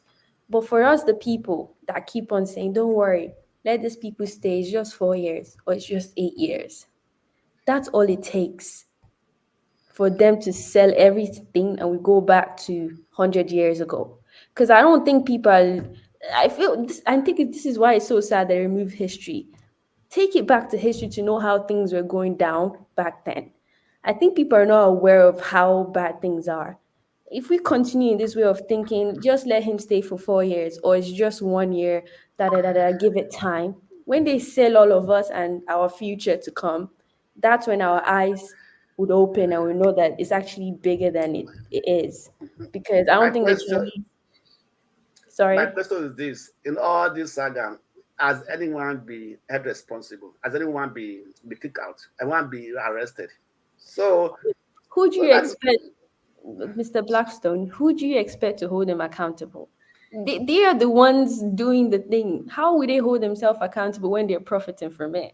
At the end of the day, the people who suffer suffer it are the average Nigerians. Those are the ones that will suffer because as much as we want to talk bad about Tinubu and his generation to come are set for life. Set for life. Guess who are not set for life? The people of Ogun State. The people of Enugu State. Those are the ones that are not set for life. So until we start thinking and stop going based on, oh, this is my man, he has spoken, he's my tribe man, and we start using our brain and start actually holding people accountable, those people will never hold themselves accountable. Do not expect anything from these people. They're there for themselves. We are the ones that will hold that burden. I do not have a diplomatic passport. They have a diplomatic passport. So once we start thinking like that, all of these things will not become a conversation. That's why I say I'm never surprised about when I hear things like it is sad, but I'm never shocked. It's how we react to things like this that matters. All right. Thank you, Bumi. That was a good roundup for us. And I think the people of Ogun State should think about that, what she said, you don't have a diplomatic passport. If they sell your ancestral land because of Chinese company, you will be the one to suffer for it. If you don't have a place to relocate, you all become slaves to the company because you keep working for them forever and ever. And because you don't have a place to relocate, you have to keep, you have to keep the rules and the regulation they've given you in your own family land. Now, we are rounding up, but here is Mr. Paul. I will bring him in quickly so that he can make a contribution, and from there we'll sign off. Mr. Paul, you're welcome. Fortunately, we have less than 10 minutes to go. So let me be generous enough to give you 4 minutes of that 10 minutes to make your input before we sign off. Paul, don't come back. He wants us about America, Nigeria competition. Yeah, go ahead, sir. Oh, yes.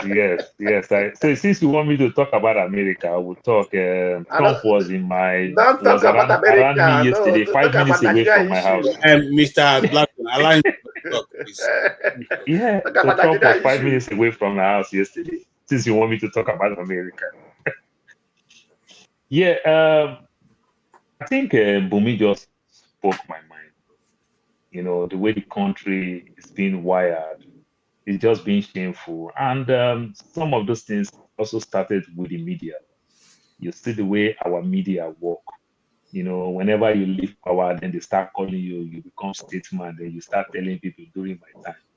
So I guess these people just understand that they're only going to criticize me when I'm in power. When I leave power, then they will call me, they will ask me during my time, this is what we did, this is what I didn't do, this is what we did to make things better, and never that. So these people just understand that if they would demonize me just a very short time, maybe while I'm in power for 4 years, as the case may be, 8 years, then the remaining one I'll become statesman.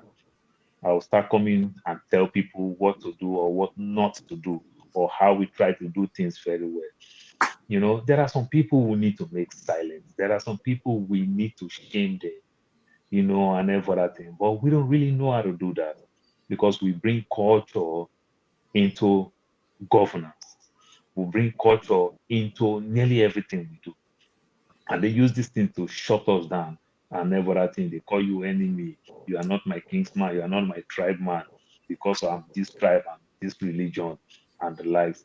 This thing is just messing up. Look at the nonsense that Benga Daniel did or Amusu did. And as at this time that we're talking now, these two former governors, they don't even have immunity. You understand? They don't even have immunity. Then on top of it again, the government in power again, you lost case. You understand?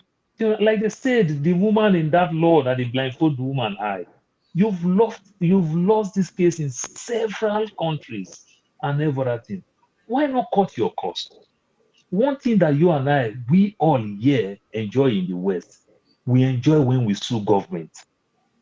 We enjoy when we sue government because when you sue, you can sue government when you have a good case and you can win government. But in Nigeria, they still carry that mindset where they understand that, people can sue government and nothing will happen. Do you know how many cases somebody like Falano have won and nothing happened? So many people will win government in different cases and nothing happened. That is the mindset they brought here. You understand? That's why this money keep increasing. They keep bringing shame to us. And the president going to travel like Obasanjo travel, like Buhari travel. But how many investment are they bringing back? You understand? People don't understand the word called precedent. People still go to judge you for the most part based on your past. The things you've done, people will judge you based on all those things very well. And continuously, we keep doing this blame game, this blame. We can play politics all our life. You know, as different me and KJ can be in terms of the way we will see this current election going on in the US. One thing I said very well, when I stay in a Republican state, I see development. And when I stay in a Democrat state, I see development. So we can argue for all we care. But one thing him and me and KJ will agree very well. We know something is being done that we can't rule out. But in Nigeria, we complain over everything. These politicians do everything. They borrow money to benefit themselves. I will tell you clearly, when somebody is talking, how do you revoke contract? You don't understand the consequence of revoking certain contract. You sign all type of documents with the finest brain, with all type of lawyers, international lawyer. You look all these things very well. Then you just stand up. You want to revoke these things, and you don't understand that. Oh well, let us take our loss. We can't revoke these things. So instead of me to revoke it this way, let the business thrive. Let me see how I can encourage these things to even happen. How I can rejig it to make it much, much better. Let's say the other person did sign a good contract. How I can review these things and make it work. Then you just throw the child and the bathwater away. My mother used to use that word, and I like it a lot. They say you don't throw the child and the bathwater away. My mother said, if you have a bad child, if you give the child shower, you don't throw the child away. You keep the child, you throw the water away. And if the child is a good child, that does not mean that if you give that child shower, you will drink the water because it's a good child. You still throw the water and you still keep the child. You sign contract. Look into this contract again. Then throw the child and the bathwater away. Bring shame to us. What type of people are we? Several times we've been going to all this type of thing, and nothing comes out of it. And continuously we'll be doing all these things. It won't help us as a people. I don't know what they are thinking. Well, I'm not surprised where government does kalu, buy private jets, buy everything. You understand? Because they feel there is no consequence. We cannot run a nation like this. We cannot. I don't know what to say. Sometimes I just hear myself like somebody who don't have work. Better time that I can rest. We'll just talk. Like my good brother KJ will say, this is just a talking shop. We'll continue to talk the talk. You know, but these people don't want to. They can make things happen. We have the best mind. Just make things work so that everybody can benefit from it than letting few people benefit from it. It's just a laughing thing. I was watching Botswana, the second largest diamond in the world that they found. KJ, just think that they find that kind of diamond in Nigeria. You don't go hear that for news, it will become Tinubu property. And we go hear that for news, they'll say nothing like that happened. And you hear they'll say nothing. But the president choose to come out. You understand? Take it like a thing of pride. And then for that thing, Nigeria, nothing will come out of it. The president put his best hand in mineral and solid resources, or what do they call it? Daily Alaki. What are we getting from the gold that they have in Zamfara? Remember during Buhari time, they closed the airspace because of this same gold. Okay. You put your best hand. What are we getting? Nothing. St. Paul, type of people we are. You have taken all the time, and thank you for making a very valuable contribution. I totally agree with you. Unfortunately, that is where we'll leave it today. Yeah, Mr. Paul. Blessed are the hopeless. Blessed are the hopeless, for they shall not be disappointed. Francis Bacon. Blessed is the man for hope not, for they shall not be disappointed. So it's so painful. As Christians, can be saying this type of thing.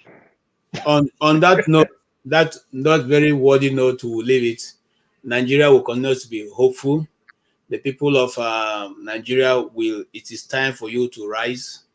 It's time for you to rise, not only because it is time, but because the future of Nigeria is very blink and it's at stake. And I think we should all put our hands together to make it. If we do not want to live as a nation anymore, we should equally be peacefully. As you all know me, I've not hidden my thoughts on that. You know where I belong. So, so on that faithful note, I will say again that please, let's not trivialize this thing. These people know what they are doing. There's no governor who can tell me he signed a contract without reading it. Even if you read, whatever language is reading is written, there is nobody. If they didn't know what they were doing, they would not have circumvented the office of the Attorney General to get into signing that contract. Again, the people of Kano should please take care of Emir Ado Bayero and the family. It is part of the requirement of the government. That's what your constitution says, that the traditional rulers are under the care of the state. And they, in fact, now the local government. So local government, look for the family of Ado Bayero, whether they are first wife, second wife, third wife, or fourth wife. Look for them. That's what your religion says. The religion says you can marry as many wives as possible. So if he is able to take care of his children or his family, that means he was able to. Look for him, those who are able to assist them to live a life that they should live as royalties. They are royalties in your community. They are royalties to Nigeria. They are our traditional heritage. We cannot deny them, irrespective of where they come from. The Emir of Kano too is very important in the history of Nigeria, and that cannot be downplayed now, irrespective of what is going on at the present moment. And I hear from those who are close to the late Emir that he was a very nice and kind man. Whether that is true or not, I do not know, but that's what they said about him. And I think it's right for the Kano State government to do. They have done well, but they should go ahead. And even if the people chose to live in Lagos, the Kano State government will cost them nothing to get a resident for them to live in Lagos and live a peaceable life and do their own contribution. I also want to say that in Nigeria, the Tinubu government, again, should consider its priorities. What is more important? Is it your private jet? Is it your housing? Is it your yacht? Is it jumping from one nation to the other as against giving food to the ordinary Nigerian? If you find that that is what is more important to you, then you can go ahead and keep doing it. But if not, I tell you the truth, you don't need a presidential jet to travel up and down. You can follow, you can even have one, you can have nothing. There are more than 50 private jets in Nigeria. You can rent one of them whenever you want to go, and they will take you and come back. That money can be taken and plowed into, imagine you alone having more money than the whole Nigerian students put together, student loan put together. You alone having more than the whole Nigerian future put together. I think it's very appalling. Those who approve it and those who continuously to side with you to say you are more important than the people who gave you the job we are doing. That is very terrible. It cannot happen anywhere. The American Air Force One is more than 19 years old, and they are still using it. But yours is 19 years old, and you cannot use it. It's very pitiable and sad that you keep selling these lies to Nigerians, and people who should know better keep supporting it. God will help us to get to where we're going. But I dare to say again that some of people say God is not the creation of Nigeria. God didn't create Nigeria. Nigeria was created by British people who wanted to do business. They put it together. Whether that has become a part of God's plan, we don't know. But God did not create Nigeria. But God put Urobo, Usoko, Shekiri, call the tribes together in the location where they are. That we can say yes, it was a direction of God. But whether Nigeria decided to be called Nigeria or remain as a nation, that is a discussion for another day. And based on that faithfulness, I want to round up. And I say, please, if you have the time, we shall be having another broadcast on this same channel, which will be discussing the matters concerning women and whether you allow your daughter or your son to be married in whichever form you choose it. And I think it's something that all of us want to, you need to tune in to see. It's going to be here, and we'll have beautiful girls on this channel who are going to be handling it, and they will give you a good run for your money. I dare to say that if you want to hear the other side of midnight, you better tune into that and listen to that broadcast. God bless you all, and have a good night, everybody. Thank you, KJ.